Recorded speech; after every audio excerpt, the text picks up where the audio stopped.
7:30. It's my pleasure to call this Township of Bridgewater Council meeting to order. Today is Thursday, April 20th, 2023.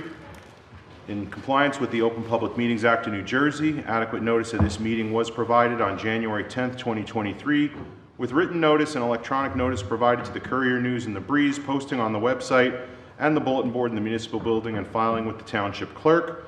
If we could have a roll call, please. Councilman Cardillo? Here. Councilman Nogales? Here. Councilman Pedroso? Councilman Ring? Good evening. Here. Council President Kirk? Here. All right, we're going to, for Pledge of Allegiance, call upon Girl Scout Troop 60135. Might take them just a moment to assemble, and then we'll have our Pledge of Allegiance. Please rise and join us.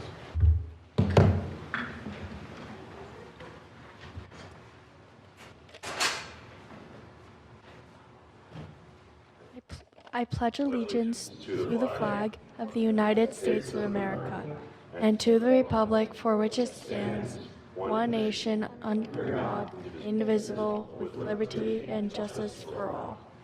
Thank you. Great job.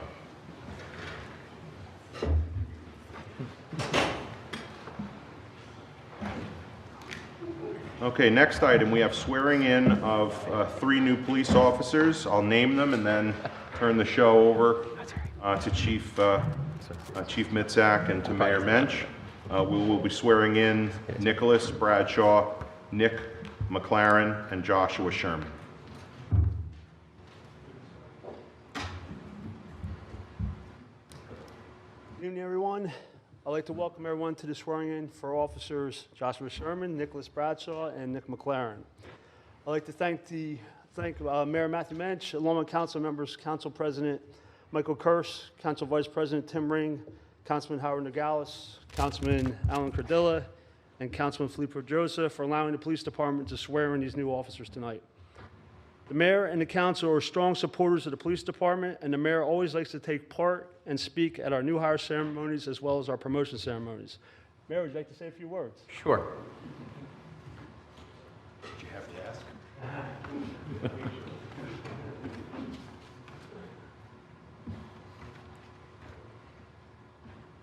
Good evening, everybody. My name is Matthew Mensch. For those of you who are not from Bridgewater, I'm the mayor here. When the chief says I like to speak, that's what I told Chief, that he has to let me speak because he has no choice. I take the swearing in of our new police officers extremely seriously. Some of the officers who are in the room have heard me say this before. I don't like to sound like I'm being redundant, but I grew up here in Bridgewater, and I have a wife and 3 little kids. So the officers who are being sworn in tonight are the officers who are going to keep my family safe.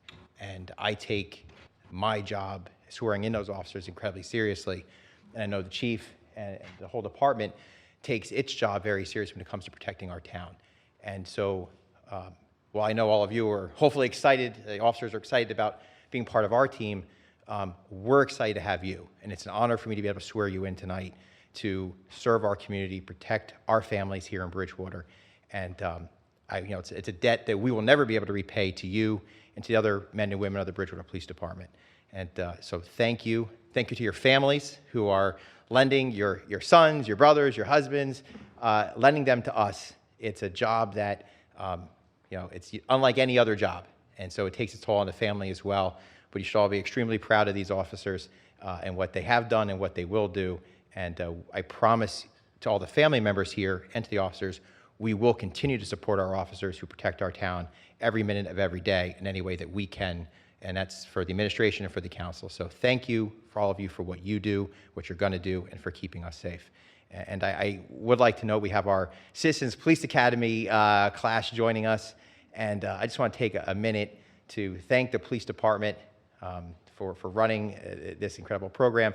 And thank you to those citizens who are taking part in it to learn more in depth about our police department and interaction with our community and ways that we can continue to improve and engage in dialogue and better serve our community. So thank you, everyone, for being here this evening. And with that, Chief, I will turn it over to you.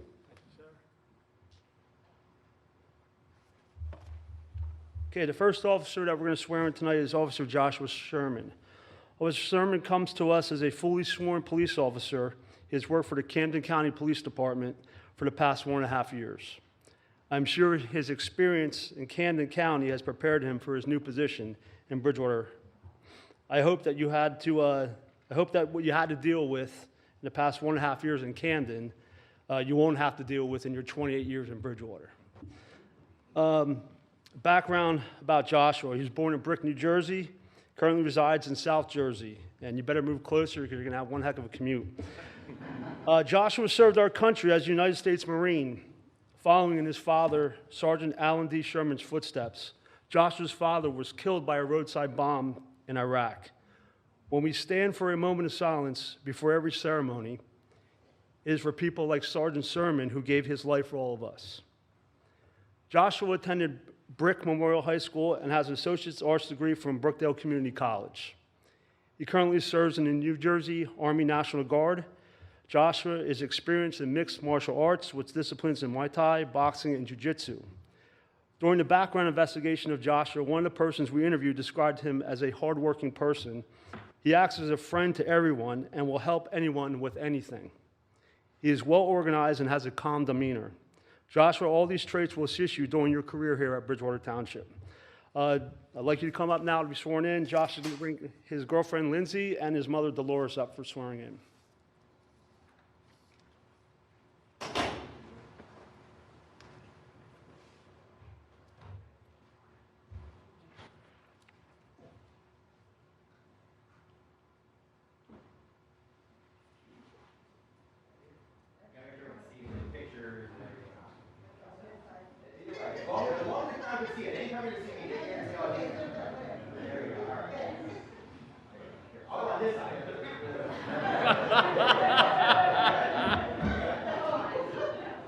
You got to your better side there, Mayor? As long as he's not throwing out a pitch in front of them, I think that's it. Listen, my pitch throwing skills are getting better. Tim? Yeah, so they might need it if he decides to.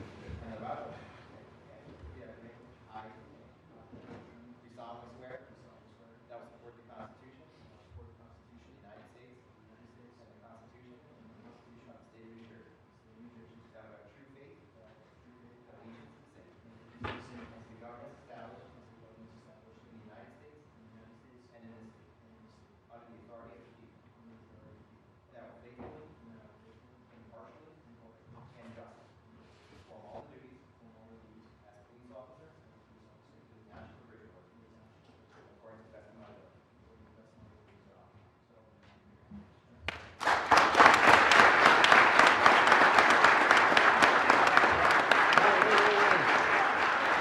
do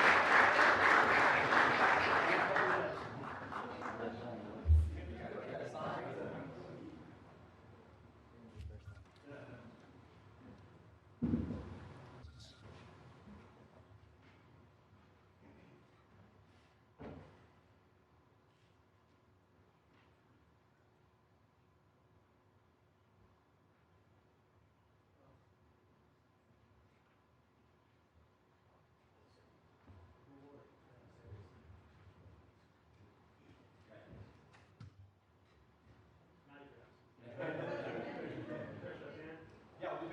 Don't worry, we'll get the photo.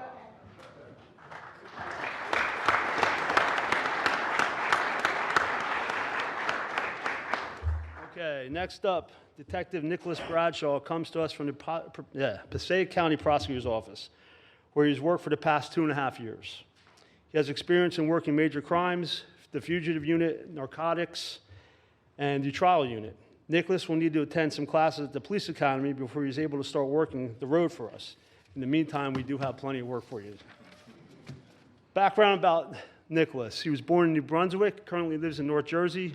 He attended Woodbridge High School and earned his bachelor's degree in criminal justice from the University of Delaware, where he was on the dean's list. Nicholas enjoys working out, sports journalism, and playing the guitar.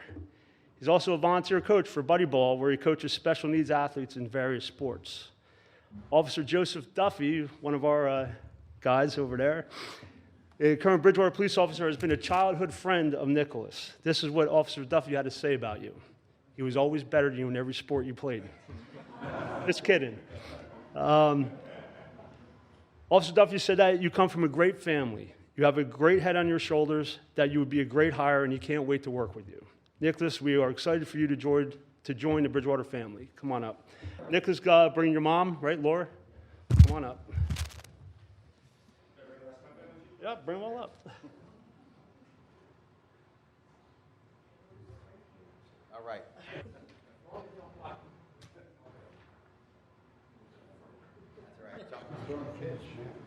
I want to make sure they can see.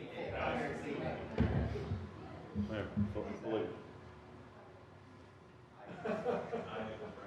You solemnly swear that I will support the Constitution of the United States and the Constitution of the State of New Jersey. That I will bear true faith and allegiance to the same, to the governments established in the United States and in this state, under the authority of the people, and that I will faithfully, impartially, and justly perform all the duties as a Bridgewater police officer in the Township of Bridgewater, according to the best of my ability. So help me God.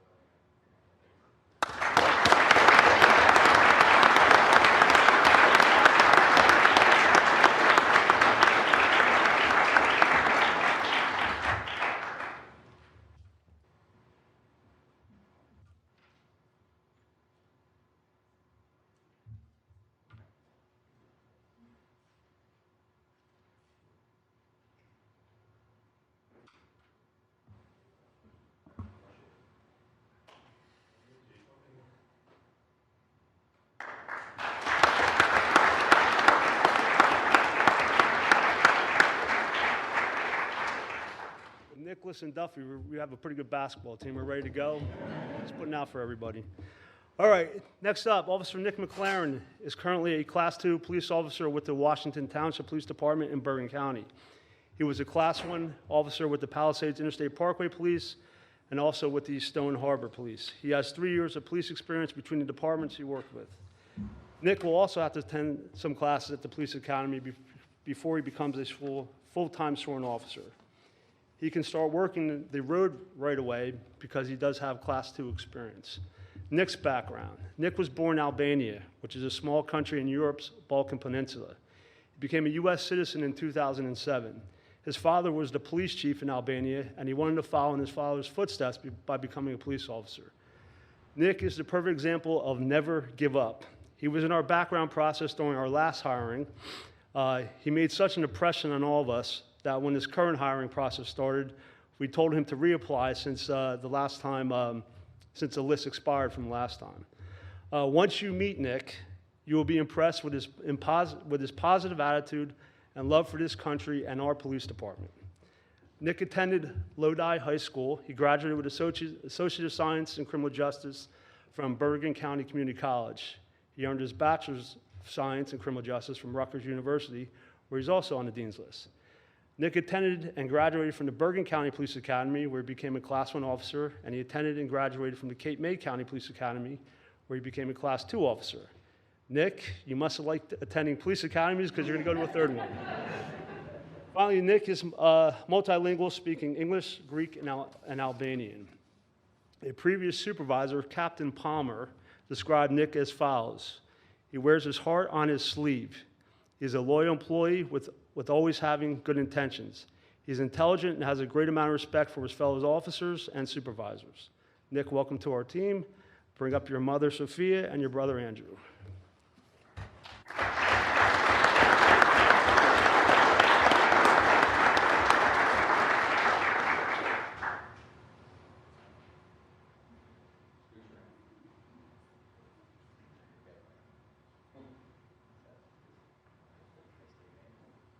Do solemnly swear that I will support the Constitution of the United States and the Constitution of the State of New Jersey. That I will bear true faith and allegiance to the same and to the governments established in the United States and in this state, under the authority of the people, and that I will faithfully, impartially, and justly perform all the duties as Bridgewater police officer for the Township of Bridgewater,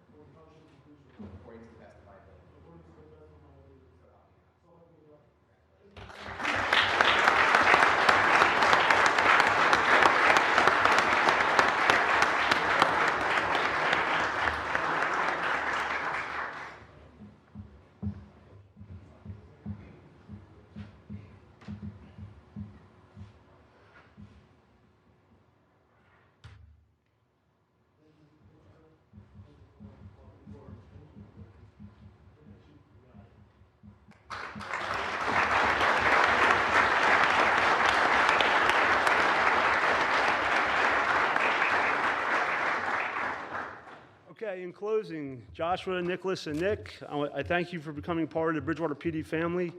We will provide you with the equipment and training to have a safe and effective career. Your goals while working here are to do your best every day for the Bridgewater community and your fellow officers, and to go home to your loved ones every night. Remember, you are the answers to someone's prayers. I wish you all health, success, and safety in your next 25 to 30 years. God bless. Thank you.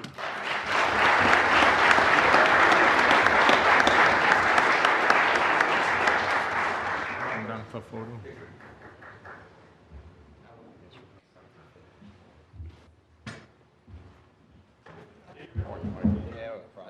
Suzanne directs us. We just do what Suzanne says. We got the council members coming down here.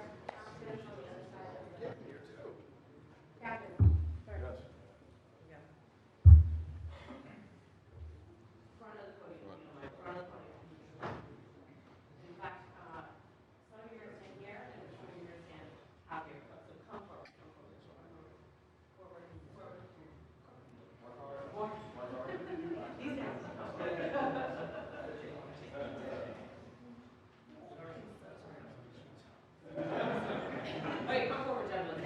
Everyone on the front, on this side of the bar. This side of the bar. Perfect. We're gonna make a semicircle. Take that, right? Yeah, just put against your niche. Here. Okay. Yeah.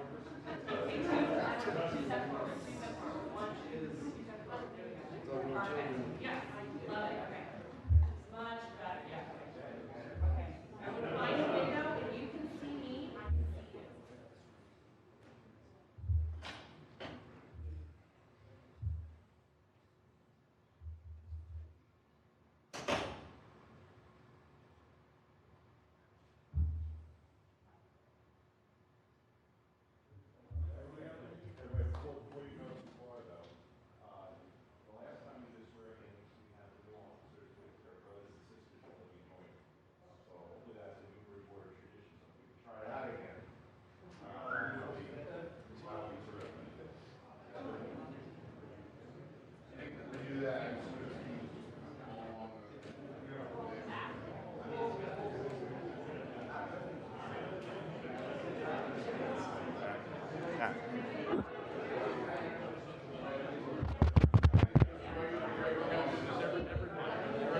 Three more guys, everyone.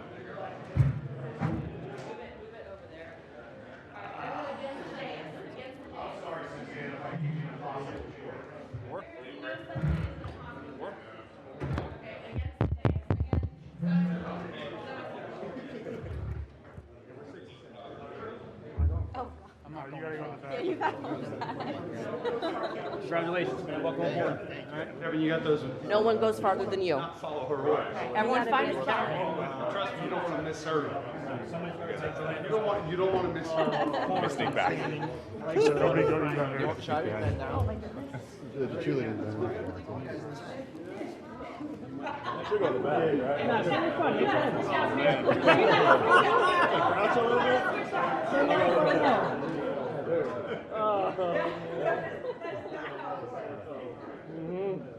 All right, we ready?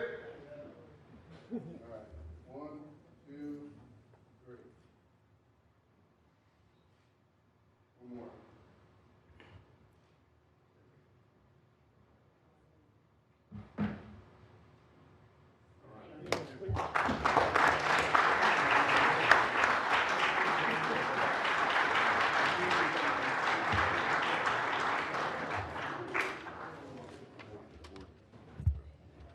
Watch that cord there. Good. Okay. Still good? Yeah. All right, we're going to go to council reports. I'll start on my right with Councilman Cardilla.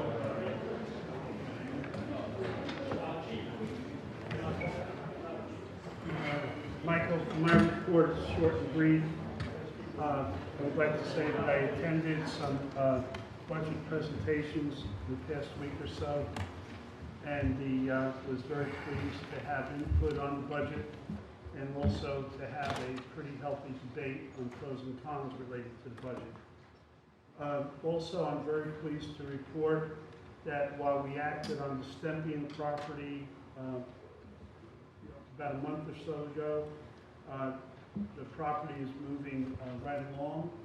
The family has been holding up their end of the bargain with the property as far as cleaning out the house and the oil tank and so forth, and that our attorney, Bill Savo, is working on the final agreement of the contract with the Stempian attorney. Thank you. Thank you. Councilman Norgalis, 2 reports. I'm actually going to give 2 reports. I was not here on the 30th, and so I'd like to give that report. At that time, I attended the hobby show at the Senior Citizen Center, and I realized that many of our senior folks have tremendous talent, especially in the arts, and me, I can't draw a straight line with a ruler. While ours is a very active senior center, it is readily apparent that the facility, especially the kitchen, needs a serious overhaul. Mayor Mensch has committed to a review by all of our code groups so that the large grant discussed in council earlier this year can be used to best advantage of that facility. I attended the Somerset County Shred Day event. That was an opportunity for all county residents to securely dispose of important papers.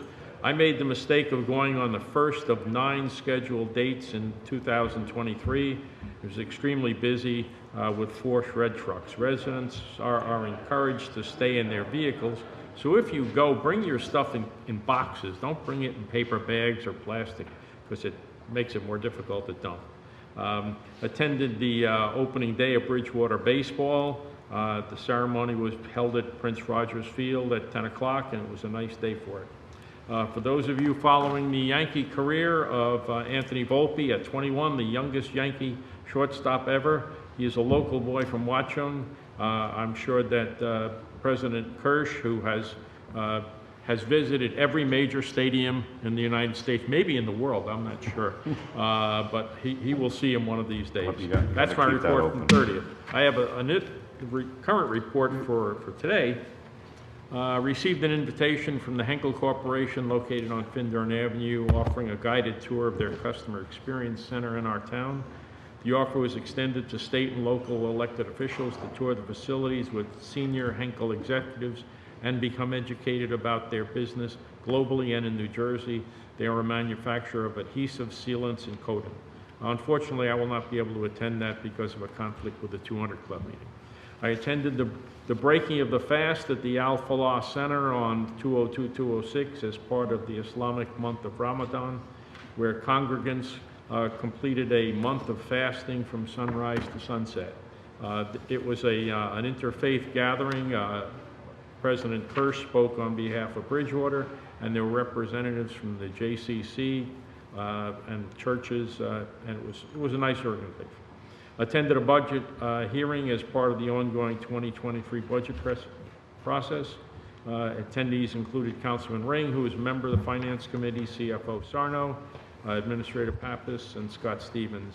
More to follow. We'll be talking about the budget tonight. Lastly, since I talked about baseball in Bridgewater, Bradley Gardens Little Loop will throw out their first pitch this Saturday at 9 o'clock. They've been in business for some 50 years or so. Nice little group. That is my report. Thank you.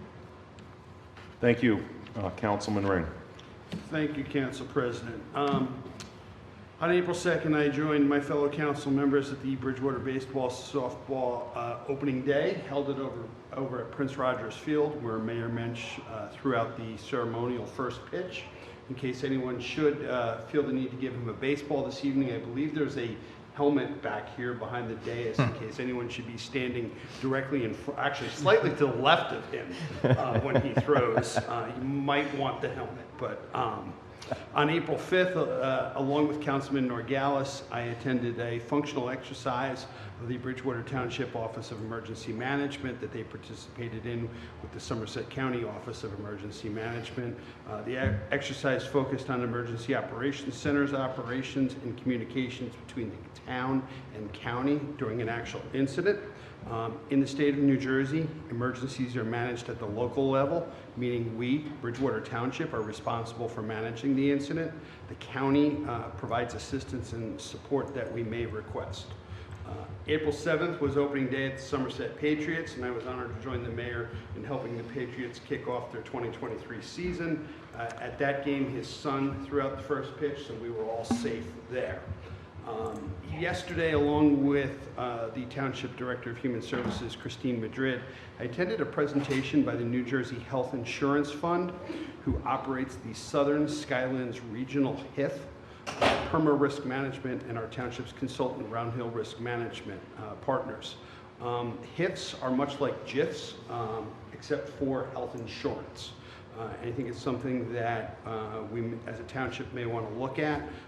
While we're looking at over a 20% increase in premiums this year with the state health benefits program, the Southern Skylands Regional HIF renewal this year saw a rate increase of 0.67%, and a 5-year average rate increase is running at 5.54%, much better than the 20% increase, 20+% increase we saw this year from the state.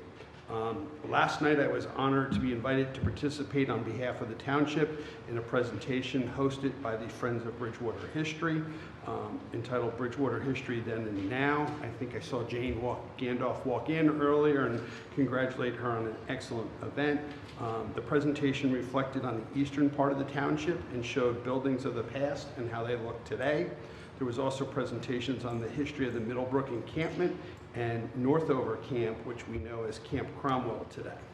I spoke on the township's efforts on the Lane Voorhees House, Camp Cromwell, the Vaucher Revolutionary War Preserve, as well as the Hancock property. There was some discussion about open space tax in Bridgewater, as well as how streets are named. There will be follow-up events later this year in the central part of the township, as well as in the western part of the township. But one noteworthy item, there was 2 individuals who attended who are former staff members of Northover Camp, which we now know as Camp Cromwell. Prior to the Boys Club acquiring the facility, it was known as Northover Camp for a number of years. These former staff members suggested that we should consider referring to the property as Northover Camp again in recognition of the historical significance of the property prior to being acquired by the Boys Club. On some land use matters, as some may have heard, the township has been verbally informed of Signature Acquisition's intent to withdraw their application on Route 22 to tear down 4 office buildings and replace it with 2 warehouses. As of 4 p.m. this afternoon, I have been informed we still have not received that letter of withdrawal. So until that letter is formally received, that item will remain on the zoning board's calendar for May 9th. Once we receive that letter, they'll be able to remove it, but at this time, it still remains on the next zoning board meeting of May 9th. Next week, April 25th, we have a pretty tight schedule on the planning board. We'll be hearing the M&M manufacturing facility again, as well as a small subdivision over in Bradley Gardens, the GPC property, which is the Hyatt House, as well as the Catalyst review for the township property here. Given the tight schedule, anything that we do not complete on April 25th will be carried to May 2nd. Last year, during our discussions around the RFP for EMS and the decision in eliminating JPM as a consulting company in that process, we had some discussion around potentially creating an EMS advisory committee to help evaluate the performance of that vendor. Wells Winninger, our Deputy Township Administrator, has spearheaded the drafting of an ordinance for that committee. He could not be here this evening, but I believe all the council members have a copy of that. The intent is to introduce that at the next council meeting. If anyone has any concerns, please reach out to Wells on that. It has been shared throughout the emergency services community in Bridgewater. And then lastly, also hoping at the next meeting to introduce an ordinance revision to address some of the conflicting language between the master plan as well as the township ordinance as it relates to naming streets in the township. That's my report. Thank you. Thank you. Just one follow-up question or comment about the EMS item. Really a to-do for council colleagues.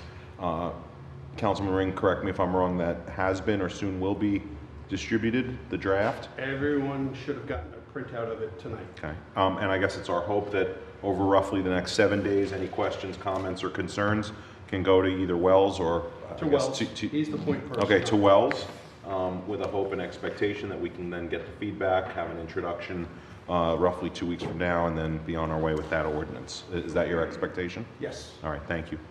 Councilman Pedrosa. Hi, good evening. Hi, first of all, I guess I just want to say hi to all the Girl Scouts in the house. Thank you for being here. It's so nice to see all of you here.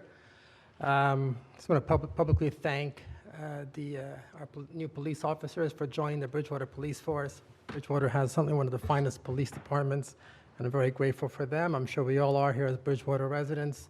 They're a big part of what makes Bridgewater great, keeping our community safe.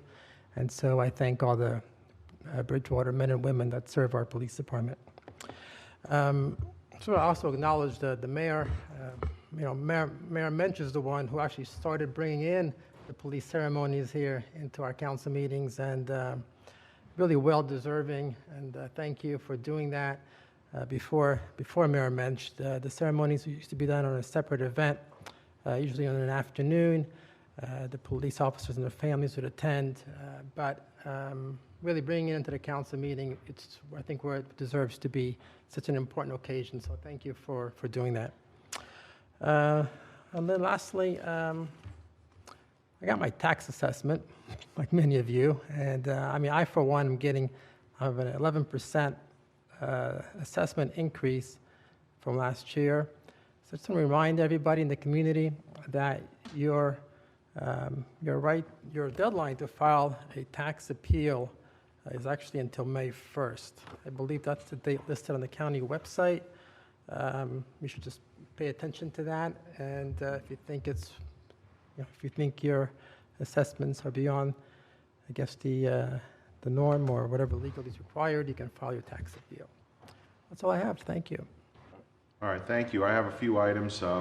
First, thank you to the Girl Scout troop for leading us in the Pledge of Allegiance. Got us off to a wonderful start this evening.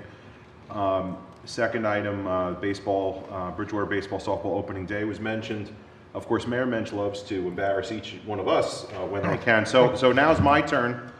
So I'll tell you what happened with his opening pitch, because he hadn't done it in a while. So and I've done a few, and he asked my advice, and I said, Did he ask or did you offer? No, he asked. He's a baseball guy. He I asked him. and he said, and I gave him two pieces of advice. I said, first of all, loop it, because that gives you a little bit more leeway. And I said, if you're torn between, did I throw it hard enough or should I throw it slightly harder? I said, throw it slightly harder. So I'm the guy that brought the helmet, which we're going to bring to future ceremonies, because he definitely overthrew it a little bit. Almost took out both Councilman Pedroso and myself.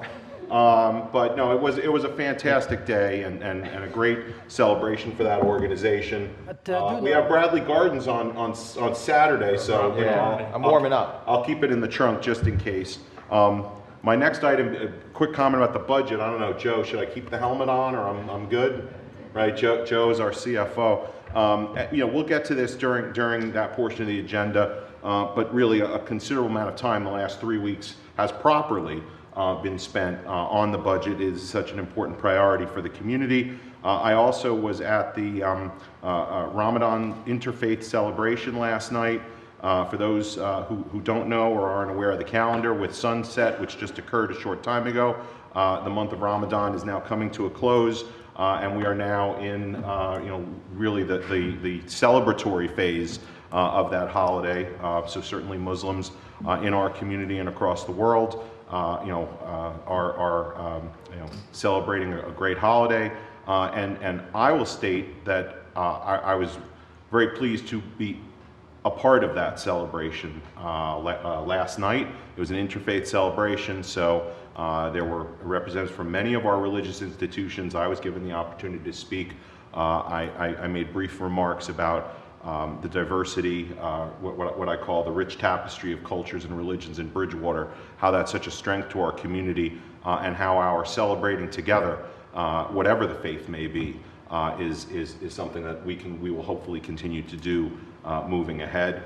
And then finally, those who are on the dais or those I've seen, may know from time to time I wear a tie, a colored tie or a theme tie or something if it ties into the day. So, you know, Joe noticed I'm wearing my Devil's tie.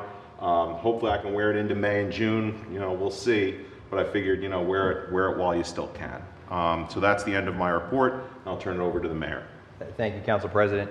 For the record, the goal when you're trying to throw out the first pitch is to get it from the pitcher's mound to the catcher. I accomplished that.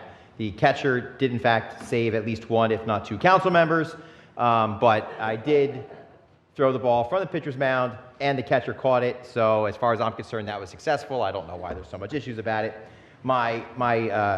It was a great day overall. My worst pitch, quite frankly, was when I then tried to throw out a pitch at the first Somerset Patriots game, which I did throw a nice little lollipop, which fell short of the catcher, to which I received a couple boos.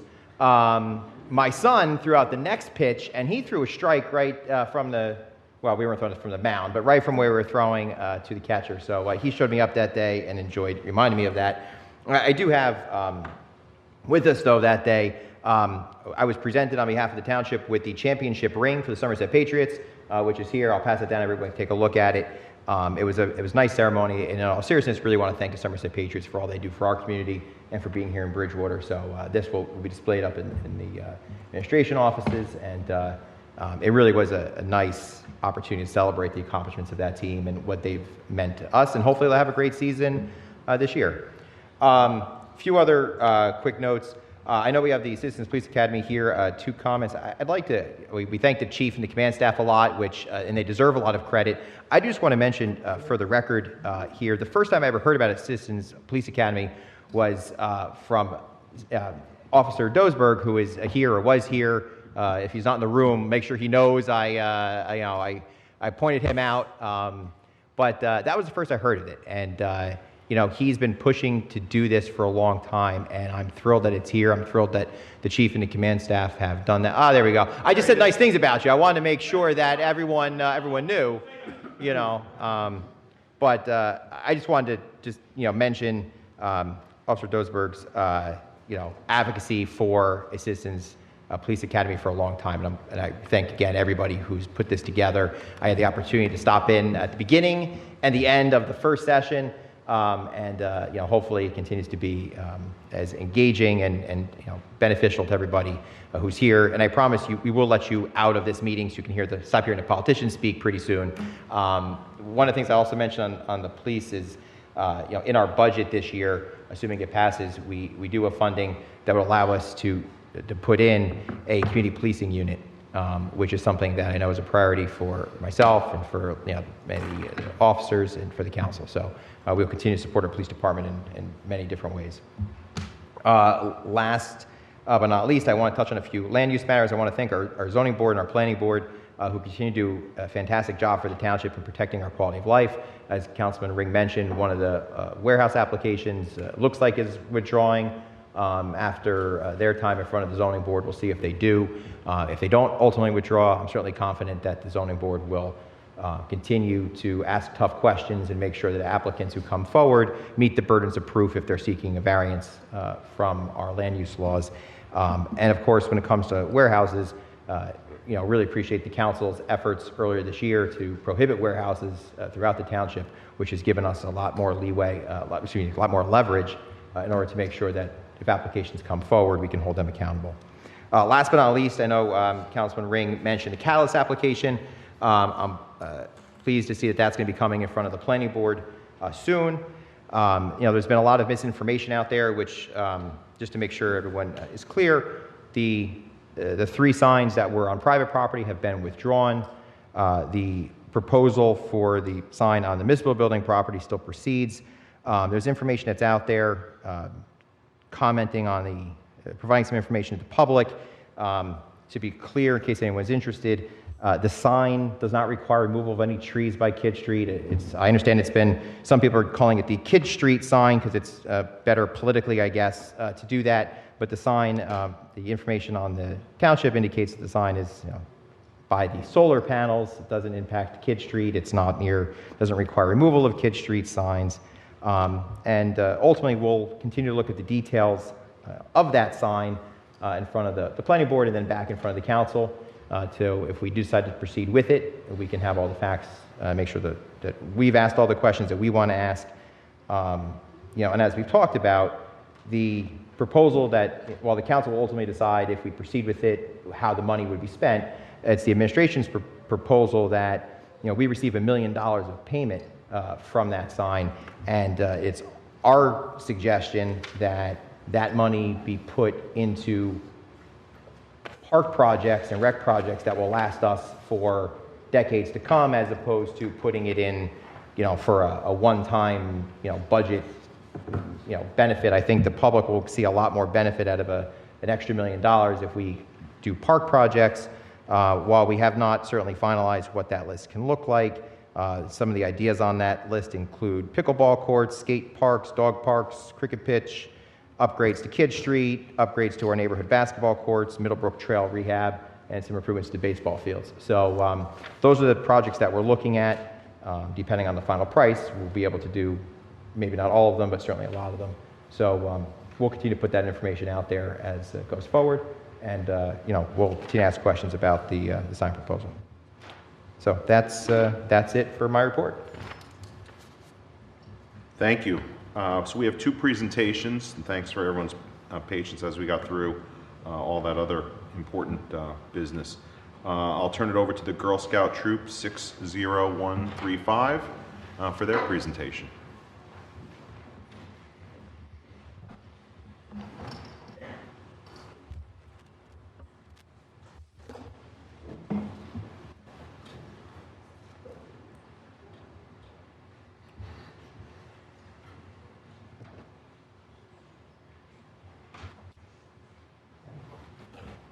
Good evening, Mayor, ladies and gentlemen of the board and guests. My name is Riley Guzman.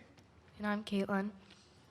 We're here today with our Girl Scout Troop 60135 to present our Bronze Award project, Pause for a Cause.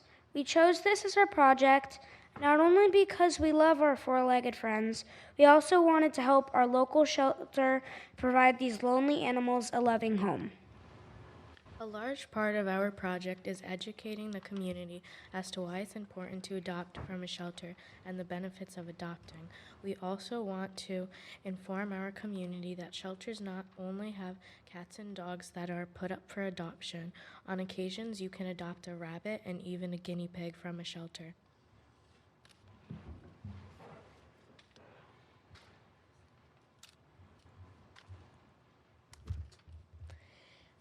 As a part of our self-sustaining portion of our project, our troop created this pamphlet for the Somerset Regional Animal Shelter. This pamphlet will be available to the community at the entrance of the shelter. Pet, but also on the many ways they can help their local shelters.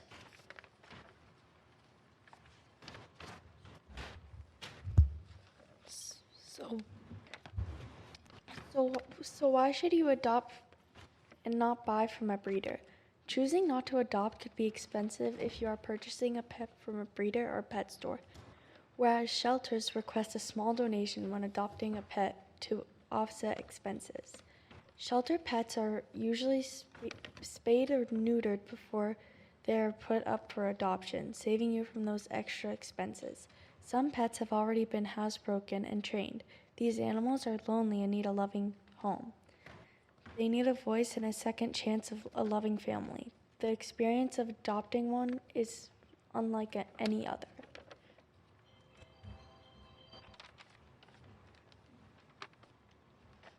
Some of the ways you can help your local shelter without adopting a foster pet from a shelter.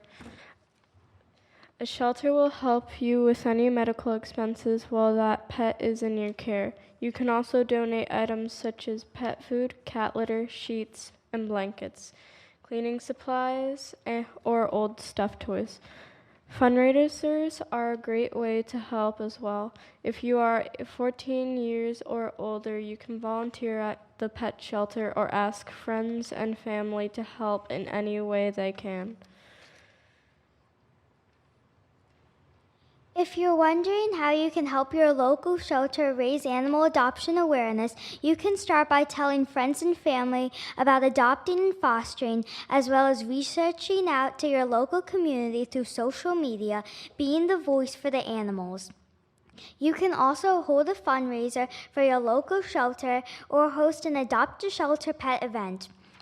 These animals deserve a second chance to live in a loving home and not in a cage or kennel.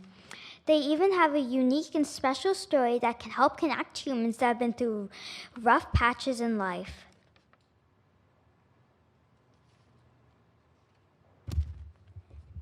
In conclusion, please join us as we present Pause for a Cause at Kidd Street Playground on April 29th between 12 and 3:30 p.m.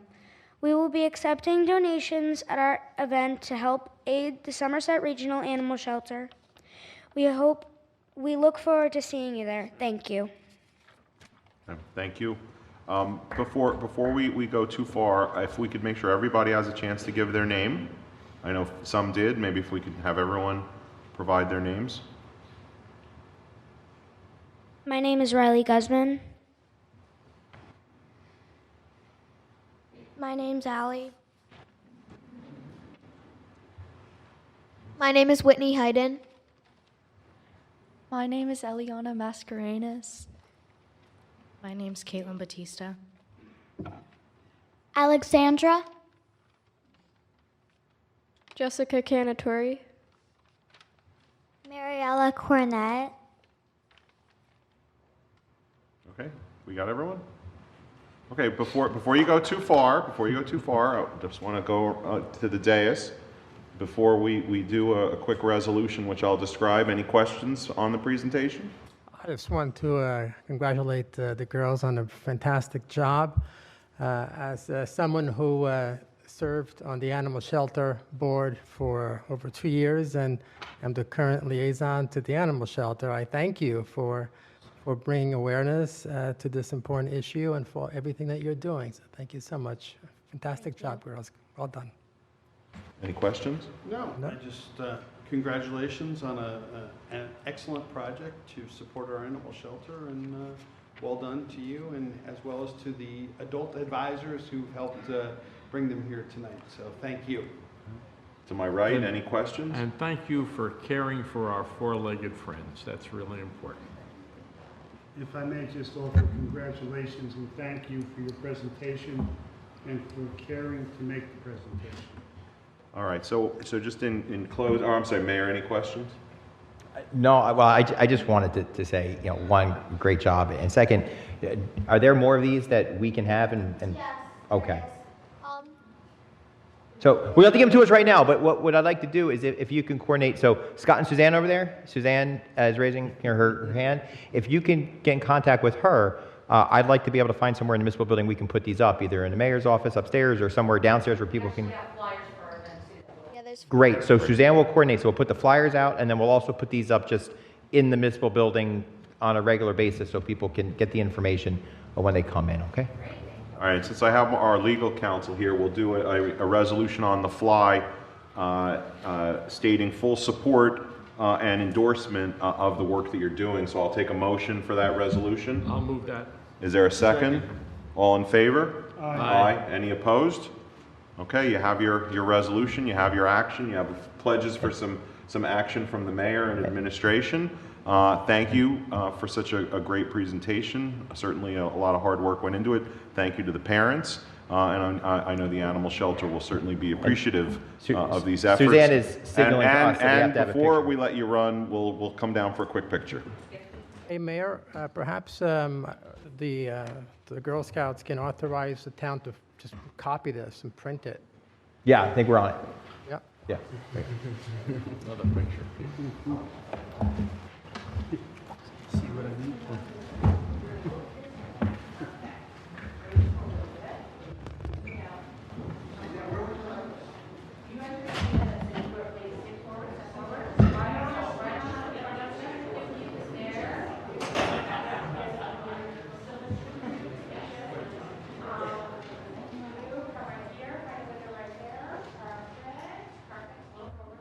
Your body's going to touch this. You move close. And then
Okay, our next presentation by Chief Mitzak and others, the SHIELD program. That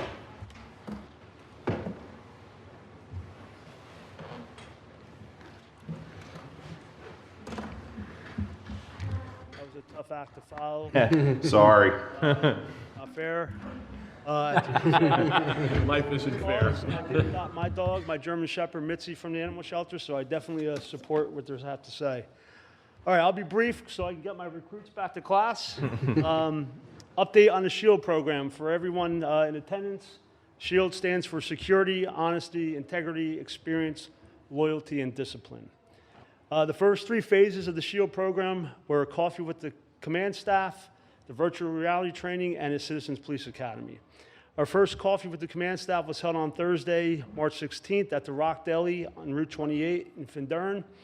That was from 9 a.m. to 10:30. We had 20 residents respond and speak with us. The next event was the virtual reality training, which was held on Wednesday, March 29th. We had 5 residents. We try to keep that training low because we do a lot that night. The first part of that is a 1-hour block on use of force, what police can and cannot do. And then we separate the participants so they go one at a time so they don't know what the other scenarios are going to be. They went through 3 scenarios each, and they had an option to complete more at the end of the night. I believe it opened the participants' eyes as the split-second decisions officers have to make. We are working on dates in June for the next virtual reality training. We were able to recruit 2 people from that training to our police academy. The second coffee with the command staff was yesterday at the Martinsville Community Center from 8:30 to 10:15. I want to thank Jane Gandalf, I know she's here, for hosting the event and for being the living historian about the 100-year-old building and the surrounding buildings in the Martinsville area. It was great speaking with her, 2 members of the Martinsville EMS that came over, some local residents, and some local business leaders.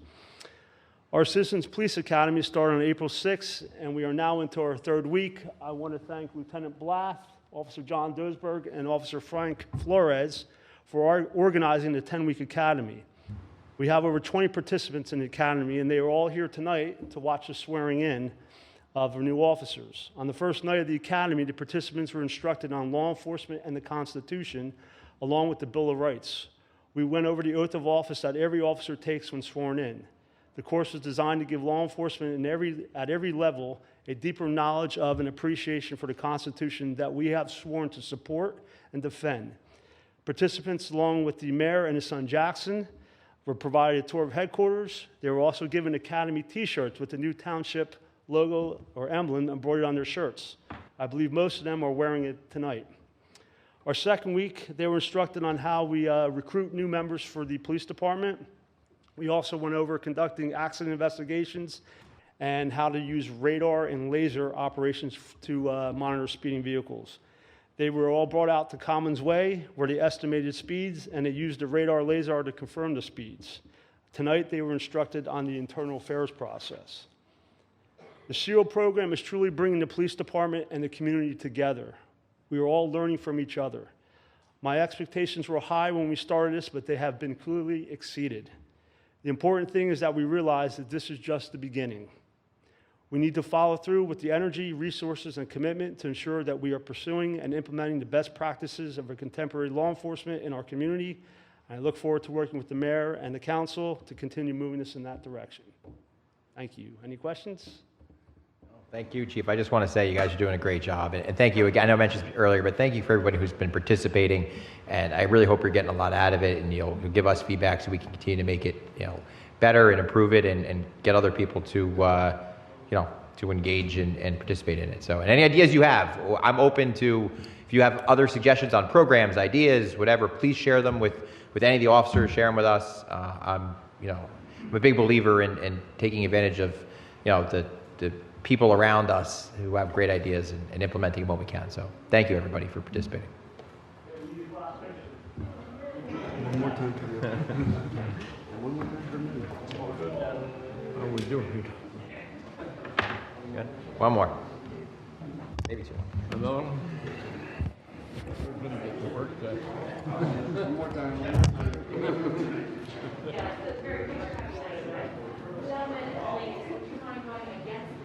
He should be. I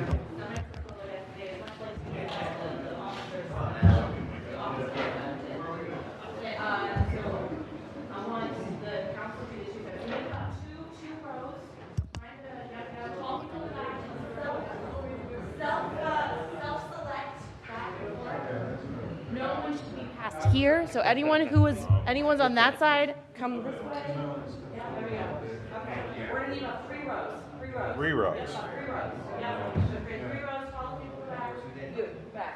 You, in the back.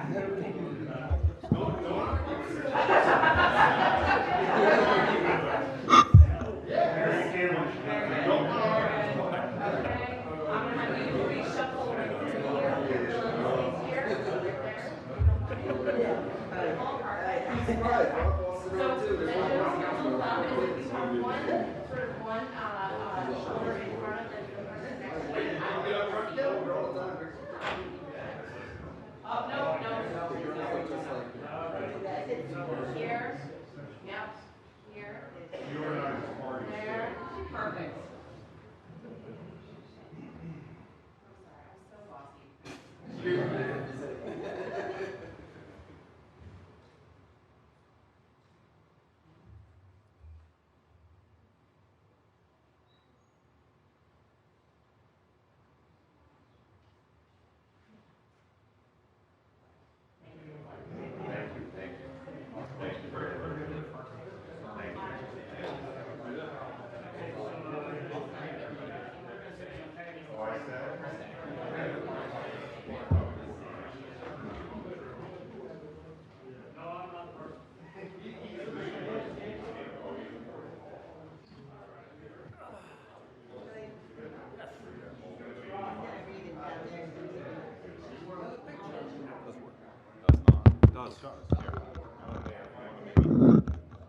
Oh, look at me.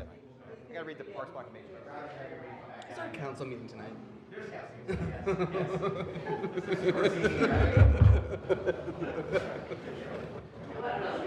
I'm here all week.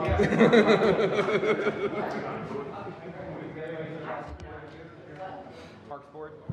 Parks Proclamation? Okay. But now everyone gets the pictures today. I will take a picture. You're in a park.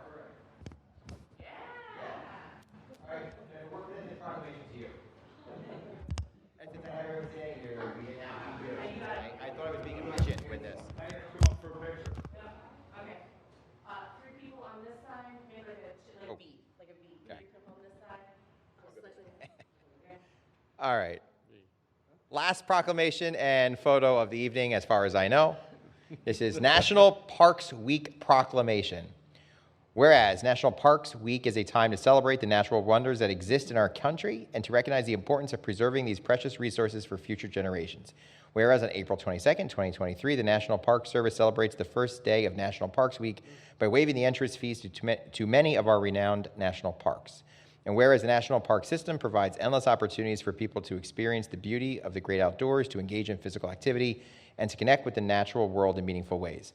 Whereas Bridgewater Township is home to a robust park system, from the Millbrook Trail to the fields of Chimney Rock to the fountains of Ardmere, all of which provide numerous opportunities for residents and visitors to enjoy outdoor activities, to relax in green spaces, and to learn about the natural world. And whereas we recognize the countless benefits that come from spending time in nature, including improved physical and mental health, increased community engagement, and a deeper appreciation for the environment.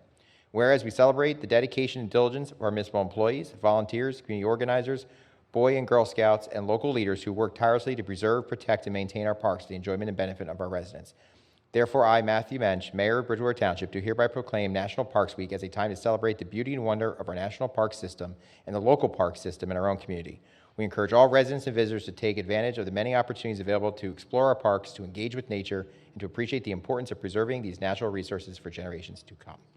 So, on behalf of the Parks Board, thank you. Just hold that up.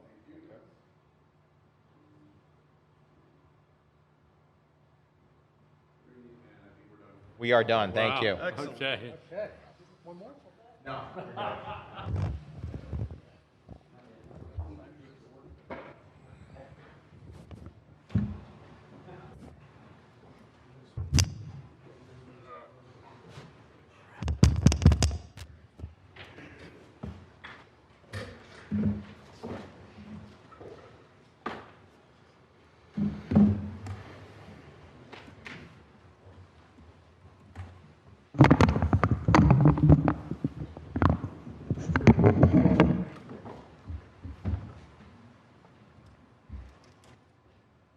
Okay, we now turn to item 9, the 2023 municipal budget, which occurs in 3 parts. So we didn't rehearse this part, Matt, and there are no photo ops.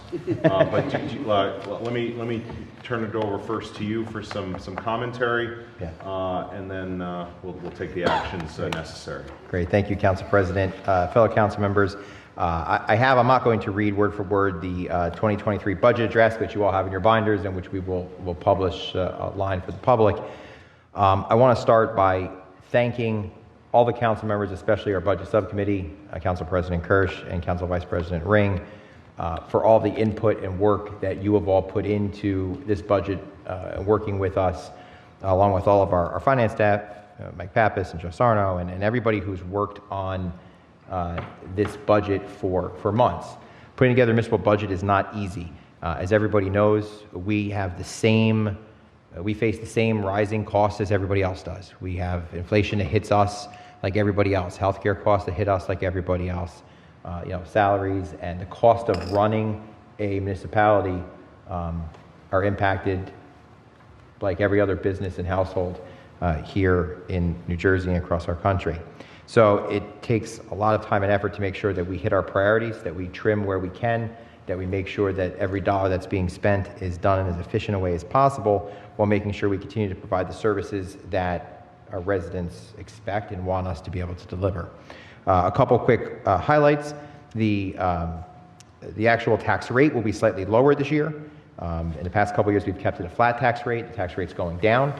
That means if your house is valued the same as it was last year, you will pay less municipal taxes than you do this year. Obviously, the adverse is true. If your house has gone up, Councilman Pedroso, you will be paying a little bit more taxes this year, depending on the increase of your home value. But it's important for us to make sure that our tax rate is stable for our residents, both for this budget and for future budgets. The budget is $500,000 less in spending than it was the year before. So we have decreased the overall spending of our budget. We anticipate $7 million of surplus in this budget, which is important because, as the council knows, adding surplus into the budget makes sure that if there's any cost overruns, we're protected, and it provides us with a cushion for future years. So, if we run a budget too lean and any of the estimates are off of anticipated revenues, we don't have that cushion to make sure that we don't have to make emergency appropriations. It continues to provide for our priorities. We have additional police officers that we want to bring in for community policing. We continue to provide additional IT support to make sure that government is running more efficiently, both for our police department and our administration. We're continuing to look at increasing the services in our code enforcement, which needs additional help, our tax collector's office, surveyor, clerk, zoning and planning, and the senior center. This is something that it's crucial for us to make sure that we continue to run government by providing the resources to our employees and to all of our departments to make sure that that stuff gets done. Last but not least, our sewer is operating at a $350,000 surplus this year, which is great because that means that we don't have to even discuss the idea of sewer fees. As we know, we addressed that earlier last year, and that continues to make sure that sewer utility is operating in a healthy financial way, and that's the highlights. We're proud of the budget. We thank the council for all of its input, and we certainly look forward to any additional comments that the council has out throughout the next couple of weeks, and certainly looking forward to any comments or questions the public has. Thank you, Mayor. I'll just comment, so that the public and for full visibility knows what went into this document. I made reference earlier about much of at least my last 3 weeks and others on the dais and also on the floor. Much of our last 3 weeks has been spent, really combing through this, trying to think outside the box, really taking a very sharp pencil to the budget. Specifically, Council Vice President Ring and I, as the Budget Subcommittee, met with administration. We then had follow-up meetings where either Tim or I met with the other 3 council members. So that's how we were able to have such a constructive dialogue. And then obviously one meeting leads to follow-up questions and conversations. And that's what has been occurring over the last several weeks. As the mayor pointed out, this was a collaborative process. What is being introduced tonight, and I'll just be specific because I don't know if the mayor stated it, is a spending plan of $47,219,457.38. Of that, the amount being raised by taxation is $24,398,195.90. So a bit over half comes from taxation. The remainder comes from other sources. Where we go from here is upon the actions that we'll be taking with the budget. We'll be setting adoption for 4 weeks from tonight, and in the intervening time, the council has additional opportunity to scrutinize, ask questions, see if there are any changes in either macro or micro conditions, and then we will have a full spending plan 4 weeks from tonight. So any questions or comments, Council Vice President Ring? Yes, thank you. So some people may recall back in January, here sitting on this dais, I mapped out a timeline for the 2023 budget in consultation with the administration, and that included introducing a budget tonight on April 20th, and I'm happy to report that we were able to follow that timeline. There's a lot of different moving pieces that go into a budget. You know, some people say, why don't you have a budget ready on January 1st? What we do in Bridgewater impacts not only Bridgewater, but there's a tie-in to county tax rate and stuff. We do a reassessment every year. Not all the towns in the county do that. So when we go through our assessment process, there's a process where the county has to normalize that across all the towns and give us a percentage of increase. I believe in Bridgewater, it's pretty much what because we do a reassessment every year, it's pretty much what we determine, but it's adjusted to make sure that the residents in Bridgewater, when it comes to their county tax, their school board tax between Bridgewater and Raritan, that everyone is paying an appropriate share based upon appraisals and when those appraisals were last done. So that started February 15th, and over the last 60 days, we've been able to deliver a budget that, you know, as Council President Kirsch alluded to, we received a budget. We are not allowed under the sunshine laws to have more than two of us together to discuss it, because otherwise it would be considered a meeting. So the two of us met with the administration, and then from there went out and had follow-up meetings with the rest of the council for input. I think if we started that process, you best summarized it, there was a lot of different opinions as to what should be done with the budget. You know, we have some unprecedented times with 8% inflation nationally, assessments changing on the residential side due to a strong market, what we do with that. And I think the budget that's being introduced tonight can best be described as a compromise.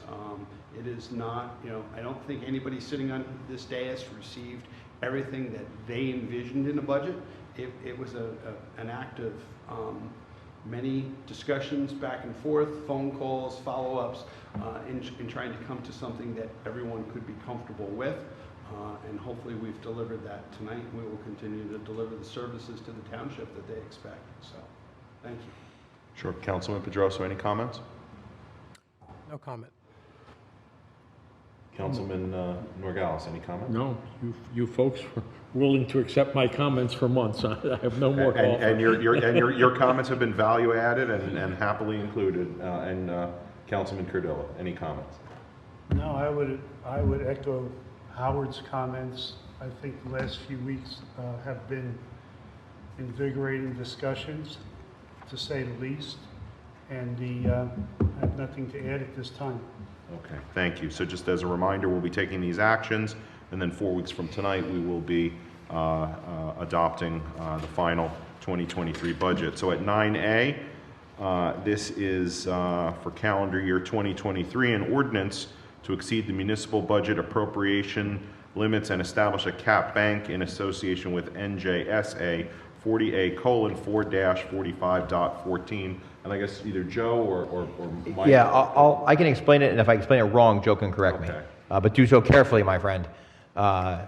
The cap bank is basically every year under law, you can increase your budget up to a certain amount, but if you increase it less than what you're allowed, you can bank it in the future in case you ever had to do that. So this is an ordinance that we do every year. It's a accounting issue for purposes of local finance law.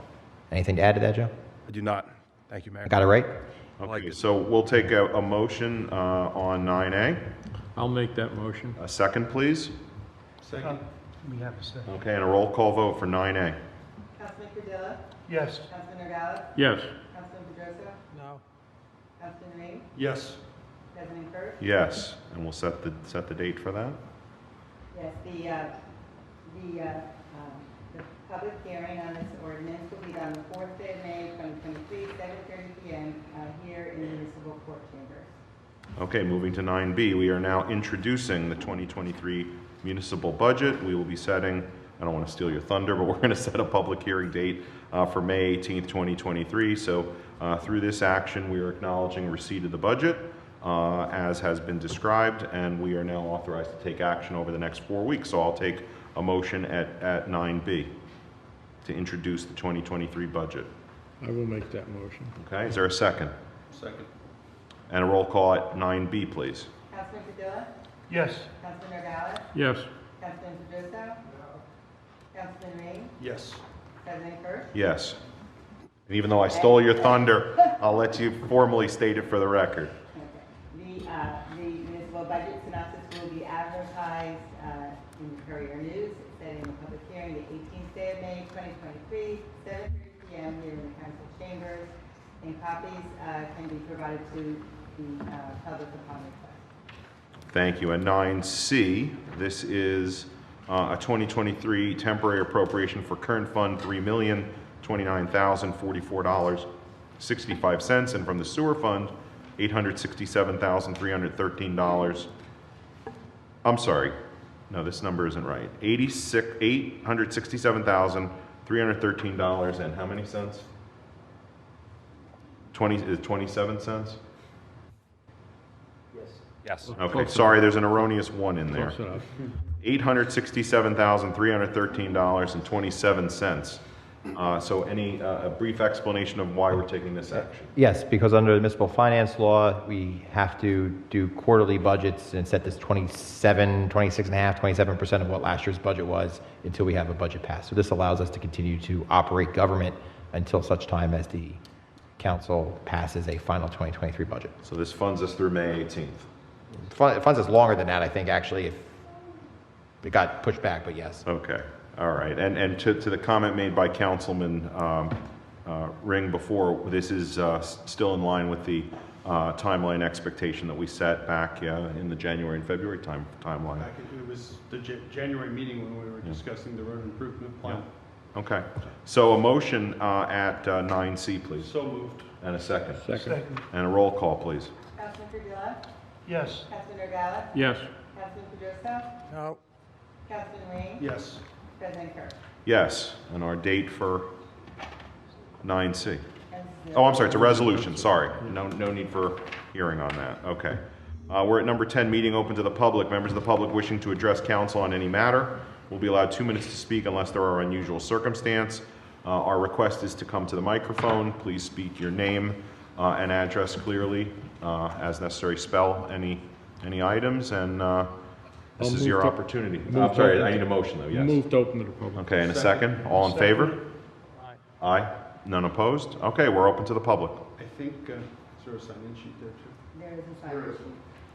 Make it a little easier. Jennifer Lochran, 716 Falcon Court. I'm sorry to jump ahead of everybody, but I have to get back to class after this. I just wanted to remind everybody that in recognition of Earth Day, National Park Week, and also National Volunteer Week, the Parks Division would like to invite you to Can You Dig It? It's the first Earth Day event that we have organized. It's at Chimney Rock Park on Saturday, the 22nd at 1 p.m. We are doing a couple things that are pretty cool.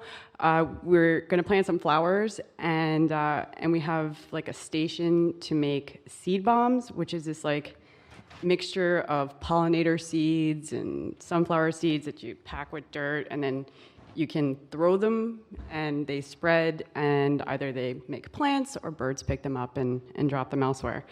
I'd also like to thank the Department of Public Works for just being really supportive of this project and their work in general. And in recognition of National Volunteer Week, I just wanted to acknowledge the volunteer fire and EMTs, and that was it. Thank you. Thank you. I had to sign. I think I took it. Anyone else wish to address council tonight?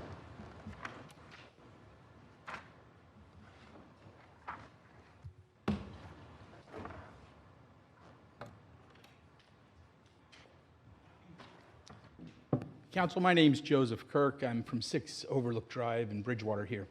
I come before you tonight because I want to express my opposition to the Catalyst billboard that's been proposed. I've been thinking about it and trying to understand what the township's trying to achieve with this billboard. And money's certainly one. I mean, that's been out front, $1 million up front in 30 years at $1,000 a month after that. And that's good money on the table. But there's money on the table for a lot of people who, unlike the council here, don't necessarily have Bridgewater's best interests in mind. And you have to keep that in consideration as to who's driving this forward. And although financing for the town is important, we've heard the budget information, I'd suggest that decisions that are driven solely by money alone are often not the best decisions. So as I thought about it, I said, what else is there? And there's been a lot of talk about the community announcement aspect of this billboard. And I understand from what I've read that Catalyst will provide one ad slot every 2 minutes for the township to put up community interest information. And what I also understand from the literature is that the average standard for ads on an electronic billboard are 8 seconds. 8 seconds an ad, it goes and it changes. So in 2 minutes, there's 15 ads. That means we get one ad out of every 15. That means we're only putting up 7% of the time is community interest information. And you have it on 202, 206. That means 93% of the time it's commercial advertising. And the cars that are coming up 202, 206, the vast majority of those drivers don't see anything about Bridgewater community interest. And for those 7% that pass while an ad is up, studies also show drivers only look at an electronic billboard for about 300 to 400 milliseconds, less than half a second. So even those that pass when you're putting up your community interest aren't going to have time to read or comprehend or onboard any significant literature, any written documents. And you don't want them to, because anything over 2 seconds, studies show, 2-second distraction leads to increased accidents. So I don't see the value there either. There's been a lot of talk about Somerset Patriots today, and it's really great. It's a wonderful place to go. And as you all know, there's a new billboard there, a new scoreboard. It's 3 tiers. The bottom tier is a roughly the same equivalent size as to the billboard that's being proposed by Catalyst. The bottom of that Patriot scoreboard is 60 feet by 20.5. The Catalyst billboard's 45 by 18. And if you add the surrounding material around it, it's 51 by 36. So not only is the Patriots ballpark a great place to go, particularly tonight because Josh Donaldson's rehabbing, get to see a big leaguer there. You also get a sense of what the dimensions of this thing is going to be. So you get a real good view. And lastly, if you'll indulge me a few more seconds, I understand it's a 30-year lease, right? We get the billboard, we get the $1 million, and we're on a 30-year lease at $1,000 a month. Currently, new billboards like these that go up have a lifespan of 10 to 11 years. So what do we do at 10 years when this thing conks out? I hope that there's some arrangement with Catalyst that they'll either remove it, update it, but then what are we getting into? Are we getting a bigger billboard, a faster billboard, a brighter billboard? Who knows in 10 years? And that's going to happen at least twice during the life of this lease, okay? And then what's our exit strategy? You know, every time I go into a contract or a negotiation, I look at the exit strategy. That's what you got to start with first, I think. So if this thing goes up, and even the people that support it look at it and agree with the opponents to it that say, and I'm not saying this, but say it's going to be a monstrosity. Let's say those that really support it go, and it is a monstrosity. What are we going to do? How do we get out of it? Or are we stuck with it? And how long are we stuck with it? 30 years is a long time. I'm not going to be here in 30 years. I'm not even going to be on this planet in 30 years. I hope you all have long terms with the council, but I doubt you'll be here in 30 years, or even 20, to deal with the problems that this board will cause when we have to renew it. Can I be indulged for one more minute? Okay. If you can be as I'll brief wrap it as up real quick. possible, yes. Look, I don't like to end on the note of being a bit of a paranoid, and I'm not. But as I was reading about electronic billboards, particularly in the city, they're not just data distribution centers. They're data collection centers, right? You walk by with one of these, scans your phone. the data gets uploaded. Ads are actually tailored to the people that are around it. That's really interesting technology. I have no idea if Catalyst is involved in that kind of thing. It's not a bad thing necessarily, but there are companies that's what they do full-time with electronic billboards. They collect data, right, and they use it. I think there are questions to be asked, and that's one I would ask you to put to Catalyst, because if data is being collected, you're selling a hell of a lot more, pardon the language, than just space on our township, right? It's private data, and I think the township should know what you're getting into. And I'm not saying they're involved in it all, and that's why I don't like to raise something like it, but it's worth a question. So thanks for your time. I appreciate the opportunity to speak to you. Thank you. Anyone else wish to address?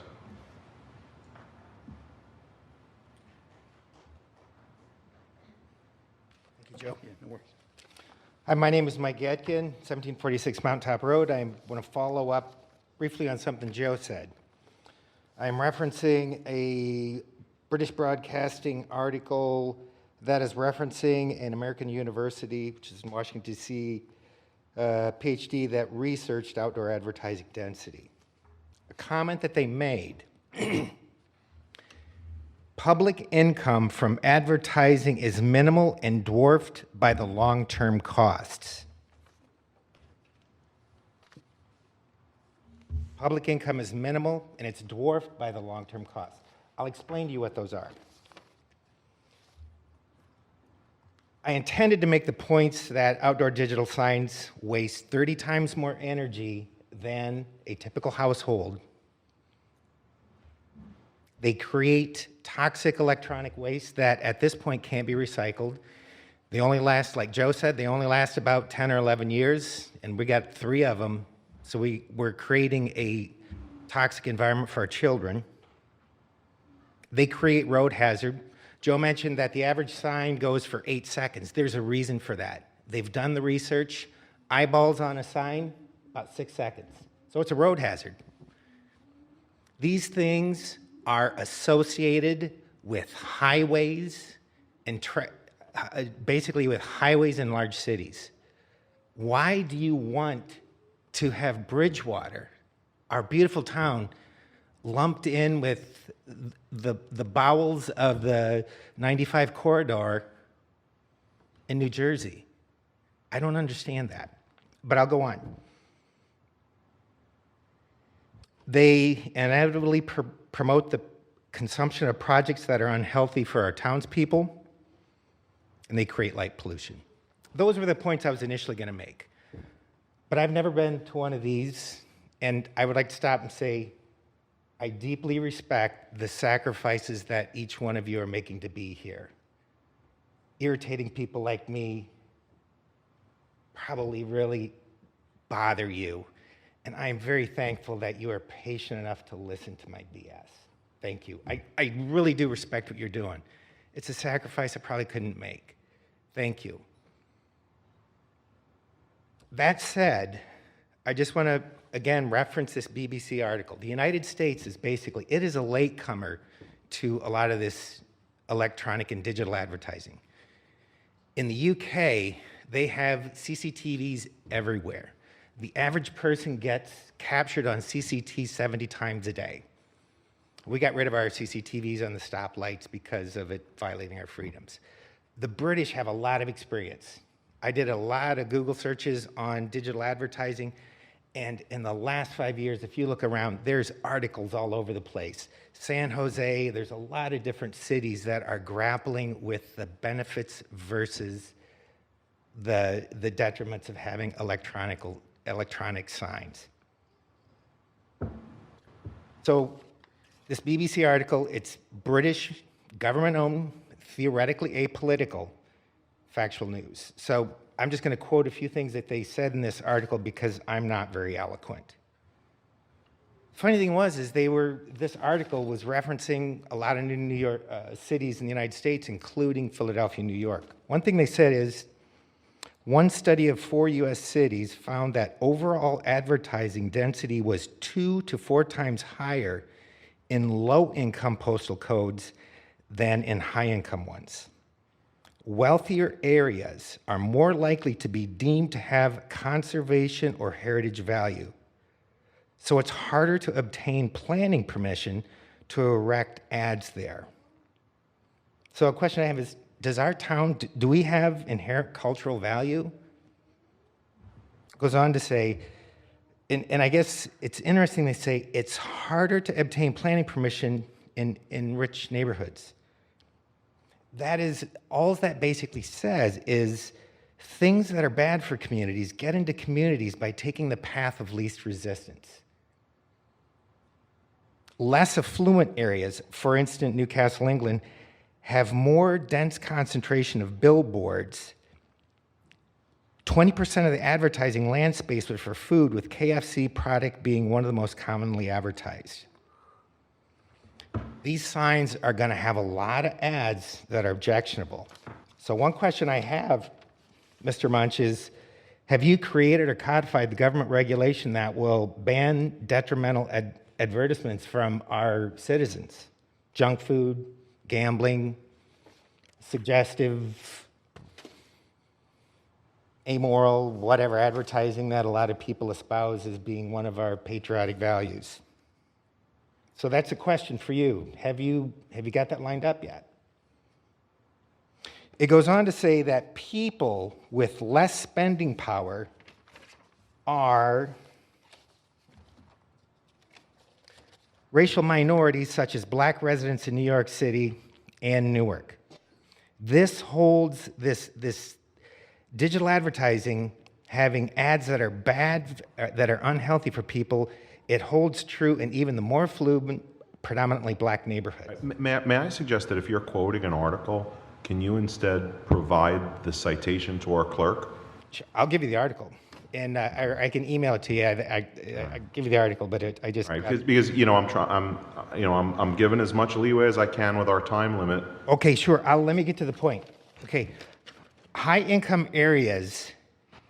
In high-income areas, there just wasn't advertising, said Sonia Greer, who researches marketing at American University, Washington, D.C., and has examined outdoor advertising density. Living in upper-income white neighborhood was kind of protective against marketing of this nature. This is in stark contrast to inner-city minority neighborhoods where billboards, bus shelters, walls commonly promote soda, fast food, and whatnot.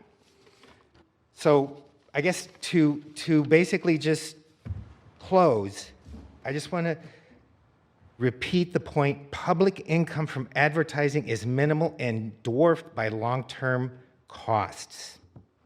I have a conflict of interest to announce.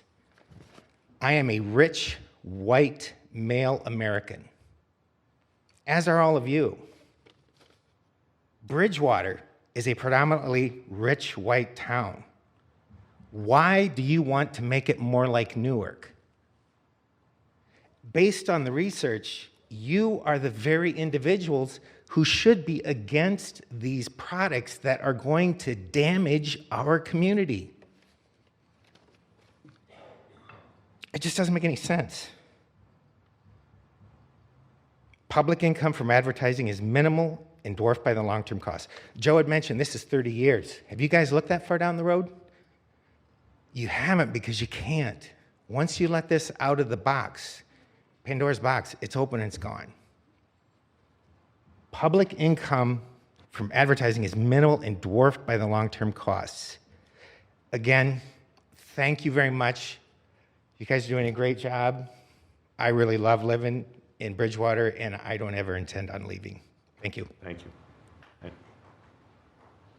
Next, actually, we have someone who's been standing first. Name and address for the record, please. Patty Selikoff, 16 Gibson, Bridgewater, New Jersey. So, the previous gentleman brought up some amazing points, and I'd like to kind of continue on it in the sense that I do agree that everyone up here, planning board, zoning board, you all give a lot of time looking into these things. I especially have to give my hats off to the zoning board. They asked some really, really tough questions. The questions were so tough that they realized that they're probably not going to get through with all the variances and waivers, and they've really held them up to a really high standard. And I just want to remind what were some of the waivers and deviations that were being requested by this particular company. I know. So on the variance side, There was 5 of them from generally. They were asking for a 200-foot waiver from the road. I was down there actually today measuring how the distance between, the solar panels and the road. There's about 50 feet. So if it's going to be 26 feet wide, that gives you like a 10-foot radius on both sides. So that's going to be definitely underneath your 200-foot setback. The sign portions that we have in our town are 25 feet. This one's going to be 45 feet. Display size is supposed to be 100 square feet. It's now going to be 511 square feet. Advertising signs are not permitted in any zone. They exceed the 35-foot structure height limit because it's 45.8 feet, and a C1 neighborhood business zone. On the waiver side, they were waivering for tree identification within 200 feet, which I guess we'll have to. They said they're going to take down the 7. They're not touching the other stuff, I guess. There's no talk about a conservation plan for trees, which is what they asked for a waiver for. They asked for a waiver for exterior lighting plan, and they also asked a waiver for environmental impact report. So I just want you guys to remember, these are the things that they were asking to basically skirt from those land ordinances that you guys have put into place and voted on. And so the question, some of the questions I have is they held them up to a really high standard. I'm not really for sure if you guys are going to hold them up to the same level of standard that the zoning board did, because they did a really good job doing that. On the other note, talking about Bridgewater character, I've spoken and spent a lot of time talking to a lot of families and a lot of parents who spend a lot of time down at Kid Street. As you can tell, I spend a lot of time down there. I have 8, and 6. So we do a lot of time. And, we start talking about, yes, it's not next to Kid Street, but is within 100 feet. Most homes, your nearby home neighbor, your next door neighbor's within 100 yards. So, this whole it's a potato. We're really it's next to Kid Street. And if you're standing in Kid Street, you're gonna see it, because it's pretty high up there. I guess there's a little slope. At 5'7", no, I could not see Kid Street. But if I was setting up at 35 feet, I'm going to see Kid Street, which means the people in Kid Street are going to see the sign. And every person I've talked to, everyone's personal opinion was it kills the vibe, which goes to what that man was talking about, killing the vibe. Why would you kill the Bridgewater gem of this town by putting a giant sign in the background? It makes no sense. Then on top of it, we never really even discuss about even the health effects about having a park so close to the road. And let's say they do decide to start cutting down that tree barrier that's protecting our kids from all the exhaust from all those cars. Even eliminating some of it is going to increase the toxicity of that park. So these are things that I really hope that you consider. And you're talking about long-term implications. 30 years from now, there's going to be even more cars. Think back 30 years ago on the 202, 206, there wasn't a lot of cars. It's drastically improved. It's drastically increased. So to think that there's not going to be more cars in 30 years and more pollution, it is surprising. The other thing is light pollution. We do, the problem that I can say living in New Jersey versus Kansas, I get asked all the time, what do I miss back home? And I always say I miss the stars, because I really can't see the stars here in New Jersey. The more light pollution, and we know that these signs create a lot of light pollution. And so these are things that we really have to consider. Are we going to kill our town character just so that we can maybe fund a few projects? If it's about park projects, we have a great community. They built Kid Street. Why can't we just have the community come back together and rebuild it? Or if there's another park project that really needs to be done, I really do believe that the community would stand together to build the things that we need. I don't think we need to sell out with $1 million to make those things happen. And that's pretty much it. Do you see anything you want to say? No. All right. Thank you.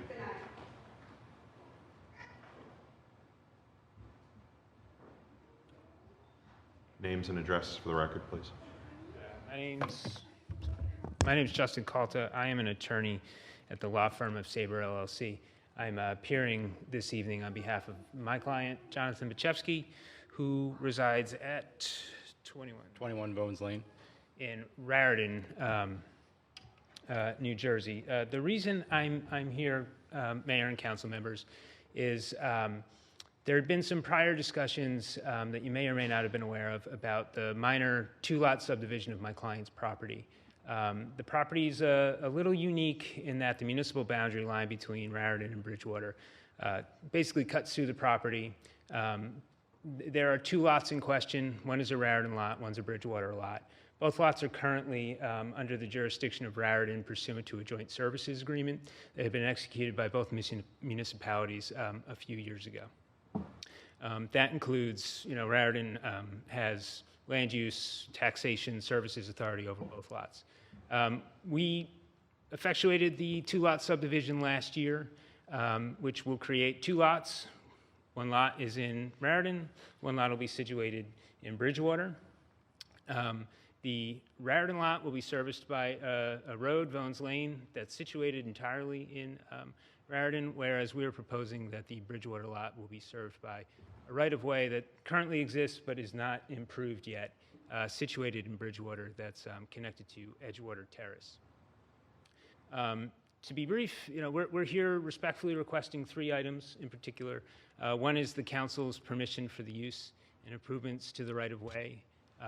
Item two is my client is more than happy to undertake ongoing maintenance and responsibility for that right-of-way as if it were a long driveway.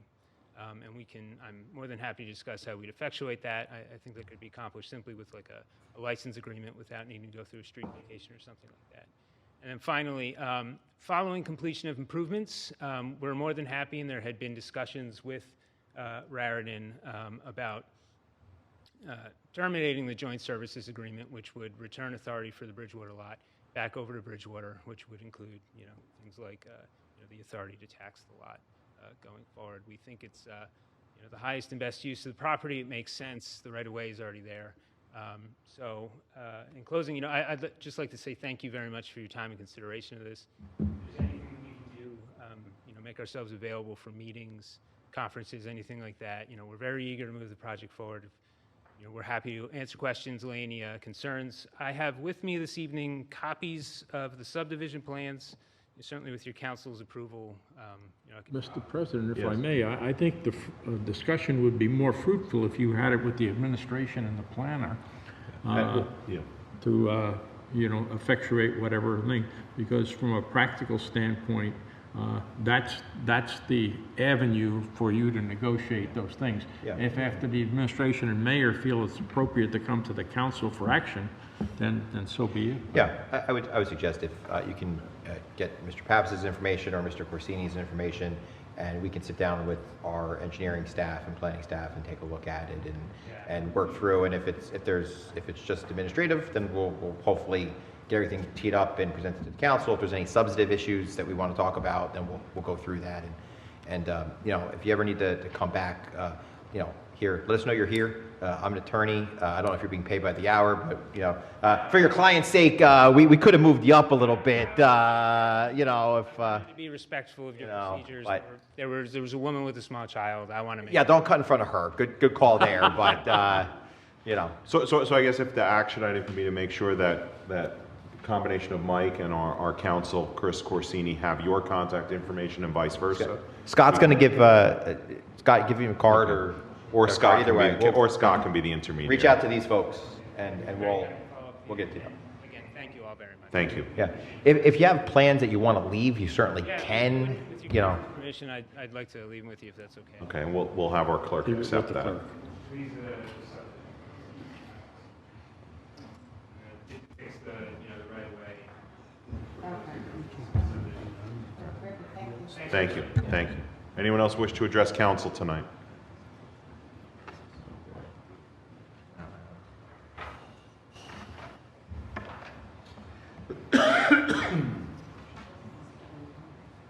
Good evening. Again, 2000 Washington Valley Road, Martinsville. So I'm here just for Sir, can I just ask you to come a little closer to the microphone? I had that problem last night, too. I want to thank Councilman Ring for participating in the Friends of Bridgewater History Now and Then. It's the first in a series. We're covering the history of Bridgewater over the last 100 years in 3 parts. The program was well attended. We enjoyed it. We also would like to offer an opportunity to the council to have a private showing of our presentation. So if you're interested, it again focuses on the eastern portion of the town, the Middlebrook, Cromwell, Martinsville. The next section will be the center of the town, which will be Hobbstown, Hancock Preserve, Van Vechten House, Van Horn House, Van Duren area. We'd love to have you come and see. Also, we're hoping, and I think it is, the beginning of a working relationship with Bridgewater Township to preserve our history. We're working with Mr. Pappas' office currently. In my other hat, as the Martinsville Community Center, I want to thank Chief Mitzak and the command staff for coming up yesterday for coffee. We had a great time. They got to tour the building, which many of them had never been to the Martinsville Community Center before. And I thought it was well received.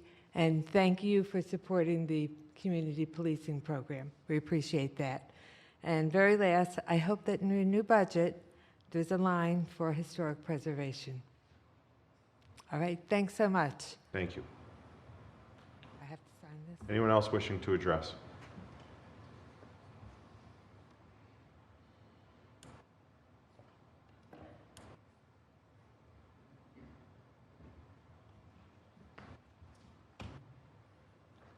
Good evening, Council.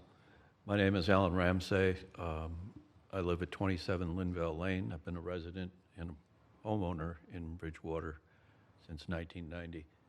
I'm speaking here on behalf of preserving the integrity and the safety of Bridgewater, and I'm in opposition of the installation of the proposed LED sign. Driving through this area for 33 years, probably the most challenging stretch for safety is the merge from 202 to 206, off of 287, close to 22. The proposed location is going to attract the attention of drivers. It's going to be a distraction to drivers. It's going to be out of character with the neighborhood, and I hope that the council preserves the long-range views of the community to preserve the integrity of the township. And I was here early and was quite thrilled to see the indoctrination of the 3 police officers. And I note that the essential message was the safety of the officers and the safety of the community. And based upon safety, I think we should all focus about what the detriment of this sign would be. Thank you for your consideration. Thank you.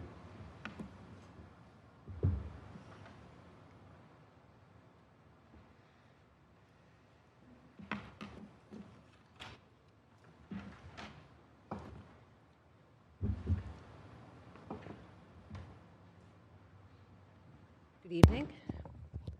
Hello, everybody. My name is Jill Gladstone. I live at 25 Linville Lane. First, I want to congratulate the 3 new police officers who were sworn in tonight. And I do think it is a great thing that the ceremony is done at night for more people to attend. And I wish them the best of luck and safety, and want to thank all of the men and women of the Bridgewater Police Department for keeping the community safe. Secondly, Ms. Doyle, you mentioned about the budget. The public can request the budget or details or something. I was wondering when we're going to see more detail, and I think at the end of the conversation, I heard something the public can request copies of the full line item. Okay, I'm just wondering why that can't be just posted on the website, and if not, just posted as a link for everybody to access, at least in your press release, to put the information. If you would like it, please, here's where you can get it. But of course, it would be better to have a link, just like it would be better to have a link to have the recordings of these meetings on the website without having to request it. I'm always a little disappointed that the introduction of your budgets do not have as much detail as I think the public should have. I know we won't go over, you won't go over every line, but different departments, wages up this percentage, or public works, just more detail in the beginning. Then, next topic quickly, because I know I only have a couple of minutes, the Catalyst billboard. You guys know there's a petition going around, I'm sure, and I was looking over some of the comments, and I just want to read a couple from some people, not naming names. It is public, but I think that will be brought to you at the meeting where you will be taking action on that. One comment is, what's good for the township is not the same standards as the residences and businesses of Bridgewater. The township has restrictions on private property for appearance, yet the same requirements do not apply to township-owned property. I can't believe we're in such dire straits. Sorry, I can't believe we're in such dire financial straits that we have to sell ourselves out for advertising. Perhaps we should rent out space on the sides of school buses and police cars to increase revenue too. That was a person. Another one was, no billboards needed, let the company put them in their yard.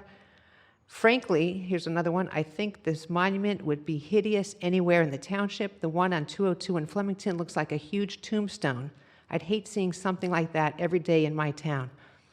And lastly, just want to pick out of several, signs are distracting and also would make Bridgewater trashy.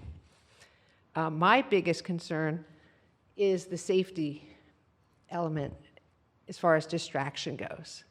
And that's because I had a personal experience in 2006 while driving on the highway of Garden State Parkway going south. Luckily, I was by myself in my minivan. My kids were at home.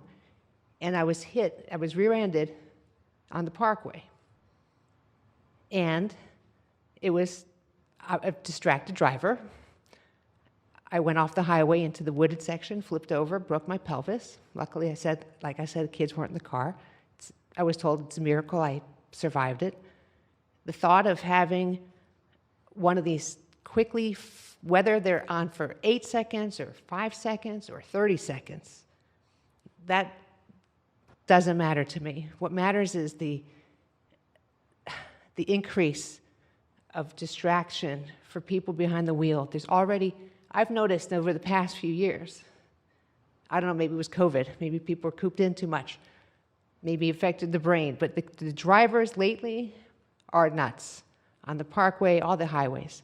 So to have a sign at our crossroads in Bridgewater, where many of our residents are jumping on and jumping off to go to work, plus there are plenty of other residents who not non-residents, other people from other towns who are on that highway every day. I would not want any part of providing a possibility of distracting another driver on the road. So please consider that, whether there's trees cut down or not, whether people think there's misinformation or not, it still would be a huge distraction to drivers. Thank you for your service. Thank you. Anyone else wish to address council tonight?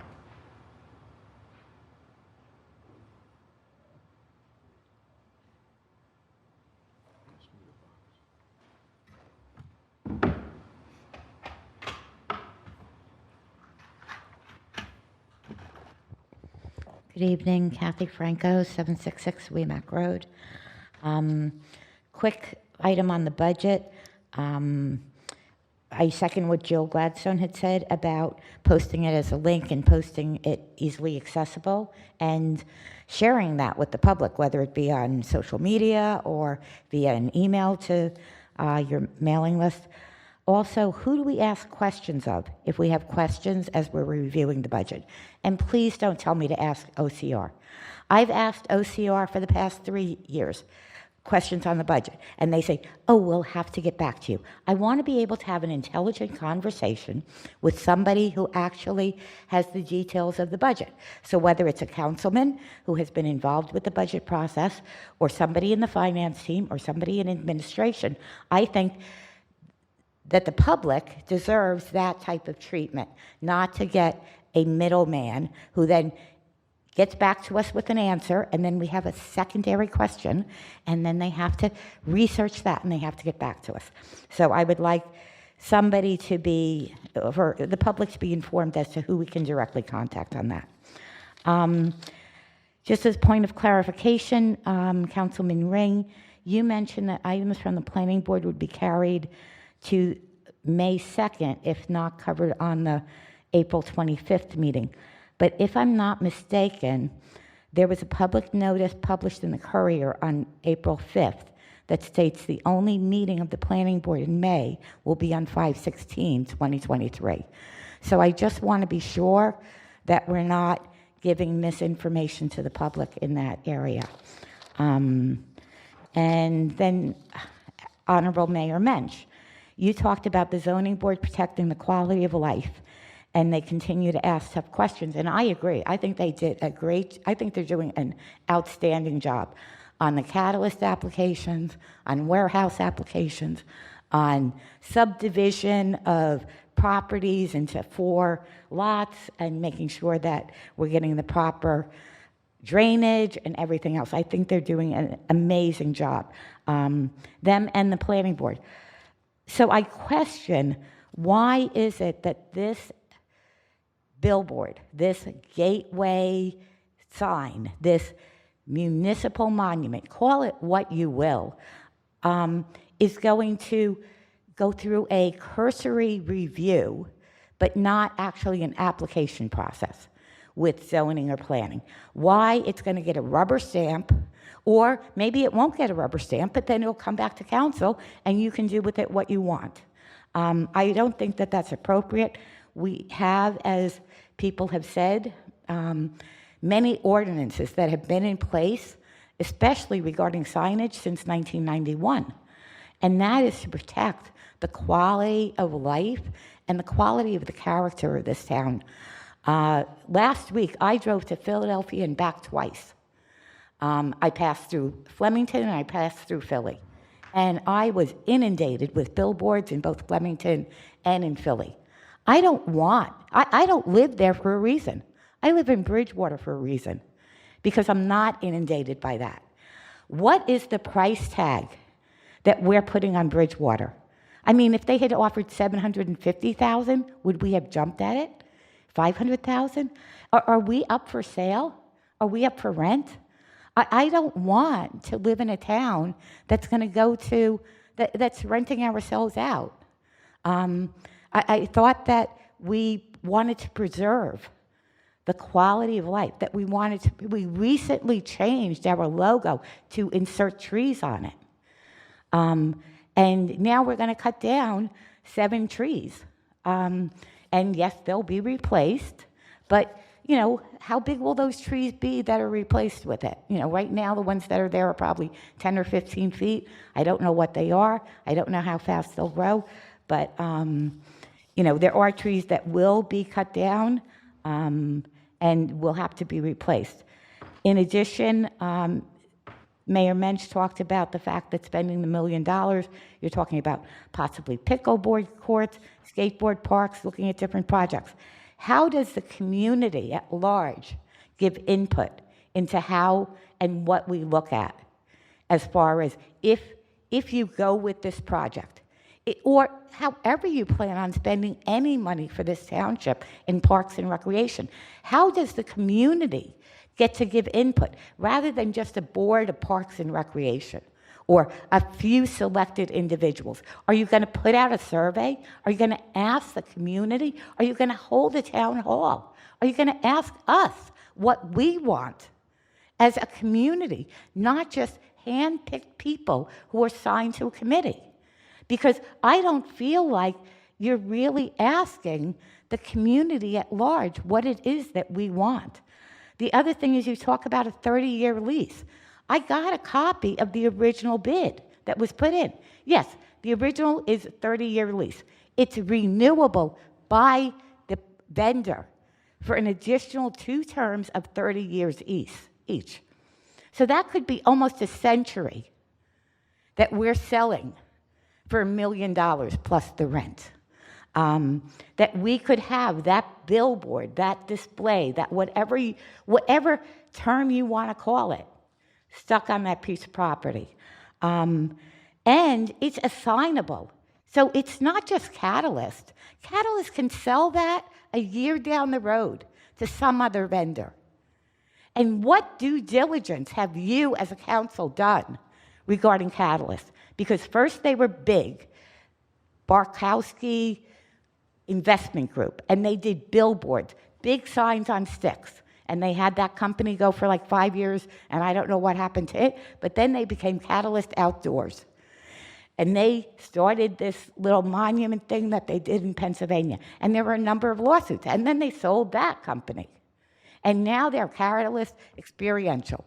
So what guarantee do we have as a township that they're going to be here not just in 30 years, but in 5 years, that we can hold them accountable? Those are my concerns. Thank you. Thank you. Anyone else wish to address council tonight?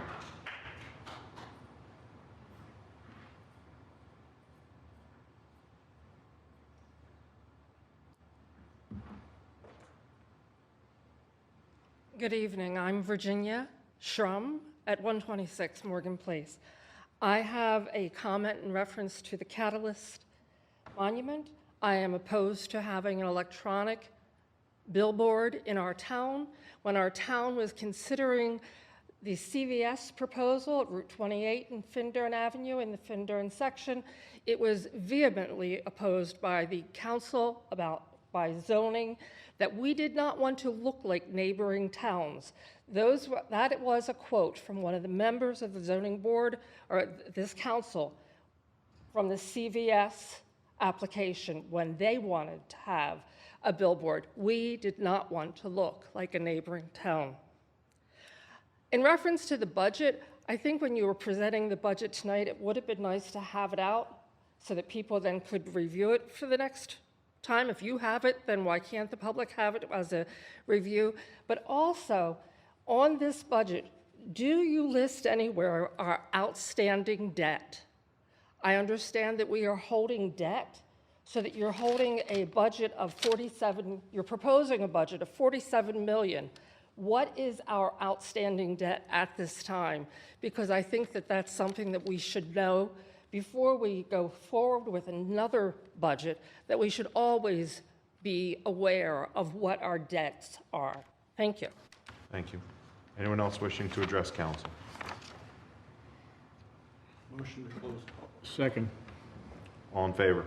Aye. Any opposed? Okay. Council President, if I could just, real quick, the last resident who spoke mentioned debt. I didn't mention that in the budget, but I did want to mention that the debt payments in this year's budget for the debt we already have are essentially equal. It's from last year. It went up, I think, like $5,000 overall, but it's our debt payments in this year's budget are the same as it's been for at least last year, with a 0.01% increase or whatever it is. So I meant to mention that earlier. It was in my notes and I skipped it. So thank you. Yeah. Council President, if I may also just to clarify, it was regarding planning board meetings, it was announced at the last planning board meeting, the agenda for the April 25th meeting, which at that time had 4 items on it, one of which is the M&M manufacturing facility, a small subdivision in Bradley Gardens. Don't quote me on the exact letters, I want to say GCP, which is the Hyatt House, as well as Catalyst. And it was announced that given those 4 items, that there's a very good possibility we will not be able to hear everything that night, and in which case the planning board announced that there would be a special meeting added to the calendar on May 2nd. So, there's obviously things change on these land use board applications. People ask for delays, they withdraw applications. Hopefully by tomorrow or Monday we'll have some clarity as to the exact schedule for Tuesday. So, thank you. Thank you. All right, moving to public hearing and final action ordinances. The first one, 11A, this is an announcement. This is the ordinance awarding a lease to construct a monument display on a portion of township-owned property located at 100 Commons Way, Bridgewater, New Jersey, identified as Lot 42, Block 411.01 of the Bridgewater Township tax map to 100 Commons L, Bridgewater LH LLC. They are located at 3400 Westchester Pike in Newtown Square, Pennsylvania, 19073. Having submitted the only bid in the amount of $1 million, one-time fee, and $12,000 annually, we are carrying that to May 4th, 2023. So we just need to publicly state that, or is any action required? No action required. No action required other than my stating that that is being carried to May 4th, 2023 at a meeting beginning at 7:30 p.m. Moving to 11B, this is an ordinance by the Township Council of the Township of Bridgewater amending the Township of Bridgewater Code of Ordinances to repeal Article 39, specific floodplain requirements, sections 126-289 to 126-299, to adopt a new Article 39, specific floodplain requirements, sections 126-289.101 at SEC, to adopt flood hazard maps, to designate a floodplain administrator, and providing for severability and an effective date. I'm looking for a motion to open that hearing to the public. So moved. Second. And a second and a roll call, all in favor to open to the public? Aye. Aye. Any opposed? Okay, we are now open to discuss this topic only, identified as 11B. Is anybody interested in addressing council on 11B? Move to close public input, motion for final action, 11B. Is there a second? I'll second it. Okay, is there any discussion needed, or have we already had discussion? And I'll just briefly, this was reviewed by the planning board at their last meeting. We do have a memo in our packet from the planner affirming the planning board's endorsement of it. This is something that if we don't do and we have a flood, our residents are not eligible for aid from FEMA, so I don't think we have a lot of choice. all right, thank you. A roll call at 11B, please. Councilman Trudilla? Yes. Councilman Nogales? Yes. Councilman Pedrosa? Councilman Ring? Yes. President Trudilla, Kirk? Yes. At 11C, an ordinance vacating the township's authority and control over a portion of Valley View Road in the Township of Bridgewater, County of Somerset, State of New Jersey. I'll take a motion to open to the public. I'll make that motion. Second. All in favor? Aye. Any opposed? Okay, we're now open for any comment from the public at 11C.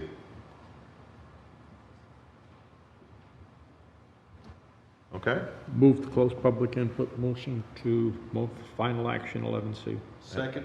Okay, and I don't know if there's any conversation needed, or I know we discussed this at introduction. All right, let's go to a roll call, please. Councilman Trudilla? Yes. Councilman Nogales? Yes. Councilman Pedrosa? Councilman Ring? Yes. President Kirk? Yes. All right, we do not have any new introductions of ordinances tonight, so we're going to go to our resolutions. 13A for the Somerset Regional Animal Shelter Management Committee appointment. This is Tony Hoffman, who will be moving moving from an alternate position to a full member. And I want to, even before we take action, acknowledge several years of work on the Animal Shelter Management Committee by Councilman Pedrosa. I know he mentioned it in passing during the Girl Scout presentation, but I want to express on behalf of the council generally and myself particularly, Councilman Pedrosa, our appreciation for your stepping in during a period of some uncertainty with the Animal Shelter Committee and bringing us to a point of strength today. So motion at 13A. Move it. And a second. Second. I'm sorry, a roll call at 13A, please. Councilman Trudilla? Yes. Councilman Nogales? Yes. Councilman Pedrosa? Councilman Ring? Yes. President Kirk? Yes. 13B, authorizing Bridgewater tax collector Darrow Murdoch to conduct an electronic tax sale. Motion, please. Move it. Second. Okay, any discussion, conversation, or it's self-evident? Okay, let's go to a vote, please. Councilman Trudilla? Yes. Councilman Nogales? Yes. Councilman Pedrosa? Councilman Ring? Yes. President Kirk? Yes. 13C, a resolution requesting permission for the dedication by writer to the budget of the Township of Bridgewater for anticipated revenue derived from the collection of senior program fees as required by NJSA 40A:5-29 et sec. Explanation. Mr. President, I've asked for a listing of fees. I will support this, but I would like to see whatever fees the Senior Citizen Center. The fee will be directly associated with whatever event is organized. It is just meant to be a pass-through for an event similar to what we have done, let's say, with the recreation program. This just allows the township to have an event or an activity for the seniors. And then Who would set the fee? the township would. Okay, Through the event that we would hold. Okay. It would be specific for each event, and it could vary. It's not like Okay. a set. Okay. Certainly, we can share that. Okay, any other commentary necessary? I'll move it. All right, I have a motion, a second, please. Second. Roll call, please. Councilman Padilla? Yes. Councilman Nogales? Yes. Councilman Pedrosa? Yes. Councilman Ring? Yes. President Kirk? Yes. D, amending the award of contract, FPR, Resolution 23-03-30-125 to Rivax Contracting Corp., located at 165 River Road, Flemington, New Jersey, 08822, as the lowest responsible bidder for the Billion Morton and Klein Improvement Project in the base bid sum of $1,140,734.91 funded through the 2017 and 2018 Capital Sewer Fund. One bid from ADG Contracting was rejected on advice of council due to missing subcontractor disclosure. Any additional commentary or explanation Just a needed? minor amendment. Okay. I would Mo- make a motion? I would make a motion to do this. Second? I'll second it with just a brief comment that, we're talking over $1.1 million, and when there was a bid rejected, the net difference there is about $10,000.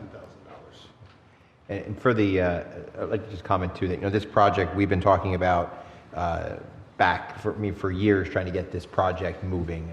It's something that we've, was a project initially approved by the council in 2017, as you can see from the funding years here, and it's been one of our most challenging engineering projects. So really thankful to Tom Genova and Bill Burr and all the folks that work with our outside engineers to get this moving. So very pleased that this is on the agenda, and hopefully we'll get done soon. Okay, I have a motion, a second, a roll call, please. Councilman Padilla? Yes. Councilman Nogales? Yes. Councilman Pedrosa? Councilman Ring? Yes. President Kirk? Yes. E, accepting bids for the sale of Block 154, Lot 12.01 on Maple Street, Block 548, Lot 2 on Highland Avenue, and Block 517, Lot 4 on Monmouth Avenue pursuant to NJSA 40A:12-13, subsection A and B 5, and authorizing the Township Attorney Corsini to prepare all closing documents. Brief commentary. Okay, self-appointed. I'll move 13E. All right, is there a second? Second. Roll call, please. Councilman Padilla? Yes. Councilman Nogales? Yes. Councilman Pedrosa? Yes. Councilman Ring? Yes. President Kirk? Yes. Unless there's objection, I'd like to take F, G, and H together. I'll read them. We'll see if there's any questions, and then my intention will be to adopt them together. F, authorizing change order number 1. That's the final change order, decreasing the contract price from $604,936.80 to $541,886.72. That's a decrease of 10.4% or $63,050.08. Authorizing acceptance of the project, release of the performance bond, acceptance of the maintenance bond, and final payment to ADG Contracting Corp., TA Crossroads Paving, 386 South Street, Suite 169 in Newark, New Jersey, 07105 for the 2021-1 roadway improvement project.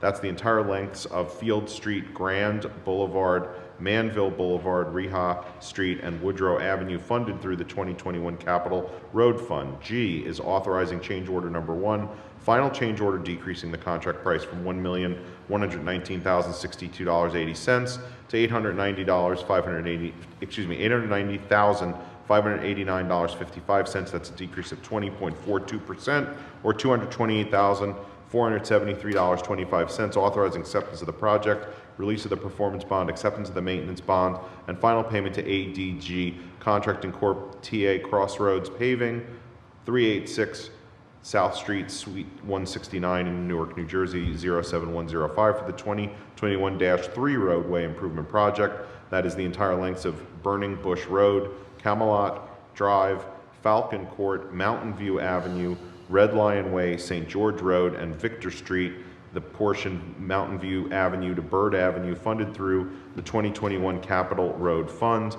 And H, authorizing change order number 1 to the construction contract, increasing the contract price by the sum of $110,424.89 for the Stony Brook Drive Improvement Project, Sections 1 and 2, with ADG Contracting Corp. TA Crossroads Paving, 386 South Street, Suite 169 in Newark, New Jersey, 07105, from the contract price of $1,067,114.92 to $1,177,439.81 funded through the 2022 capital bond. So, Mr. Pappas, we have 2 decreases, 1 increase. Any commentary about these?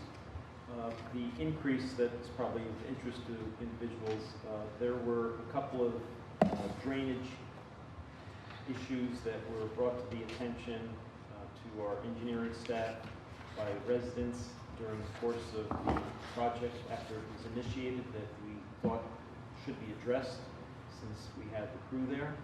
And the other additional expense was originally the replacement of curbing and some sidewalks was we were only going to replace the curbing and sidewalks that were in disrepair.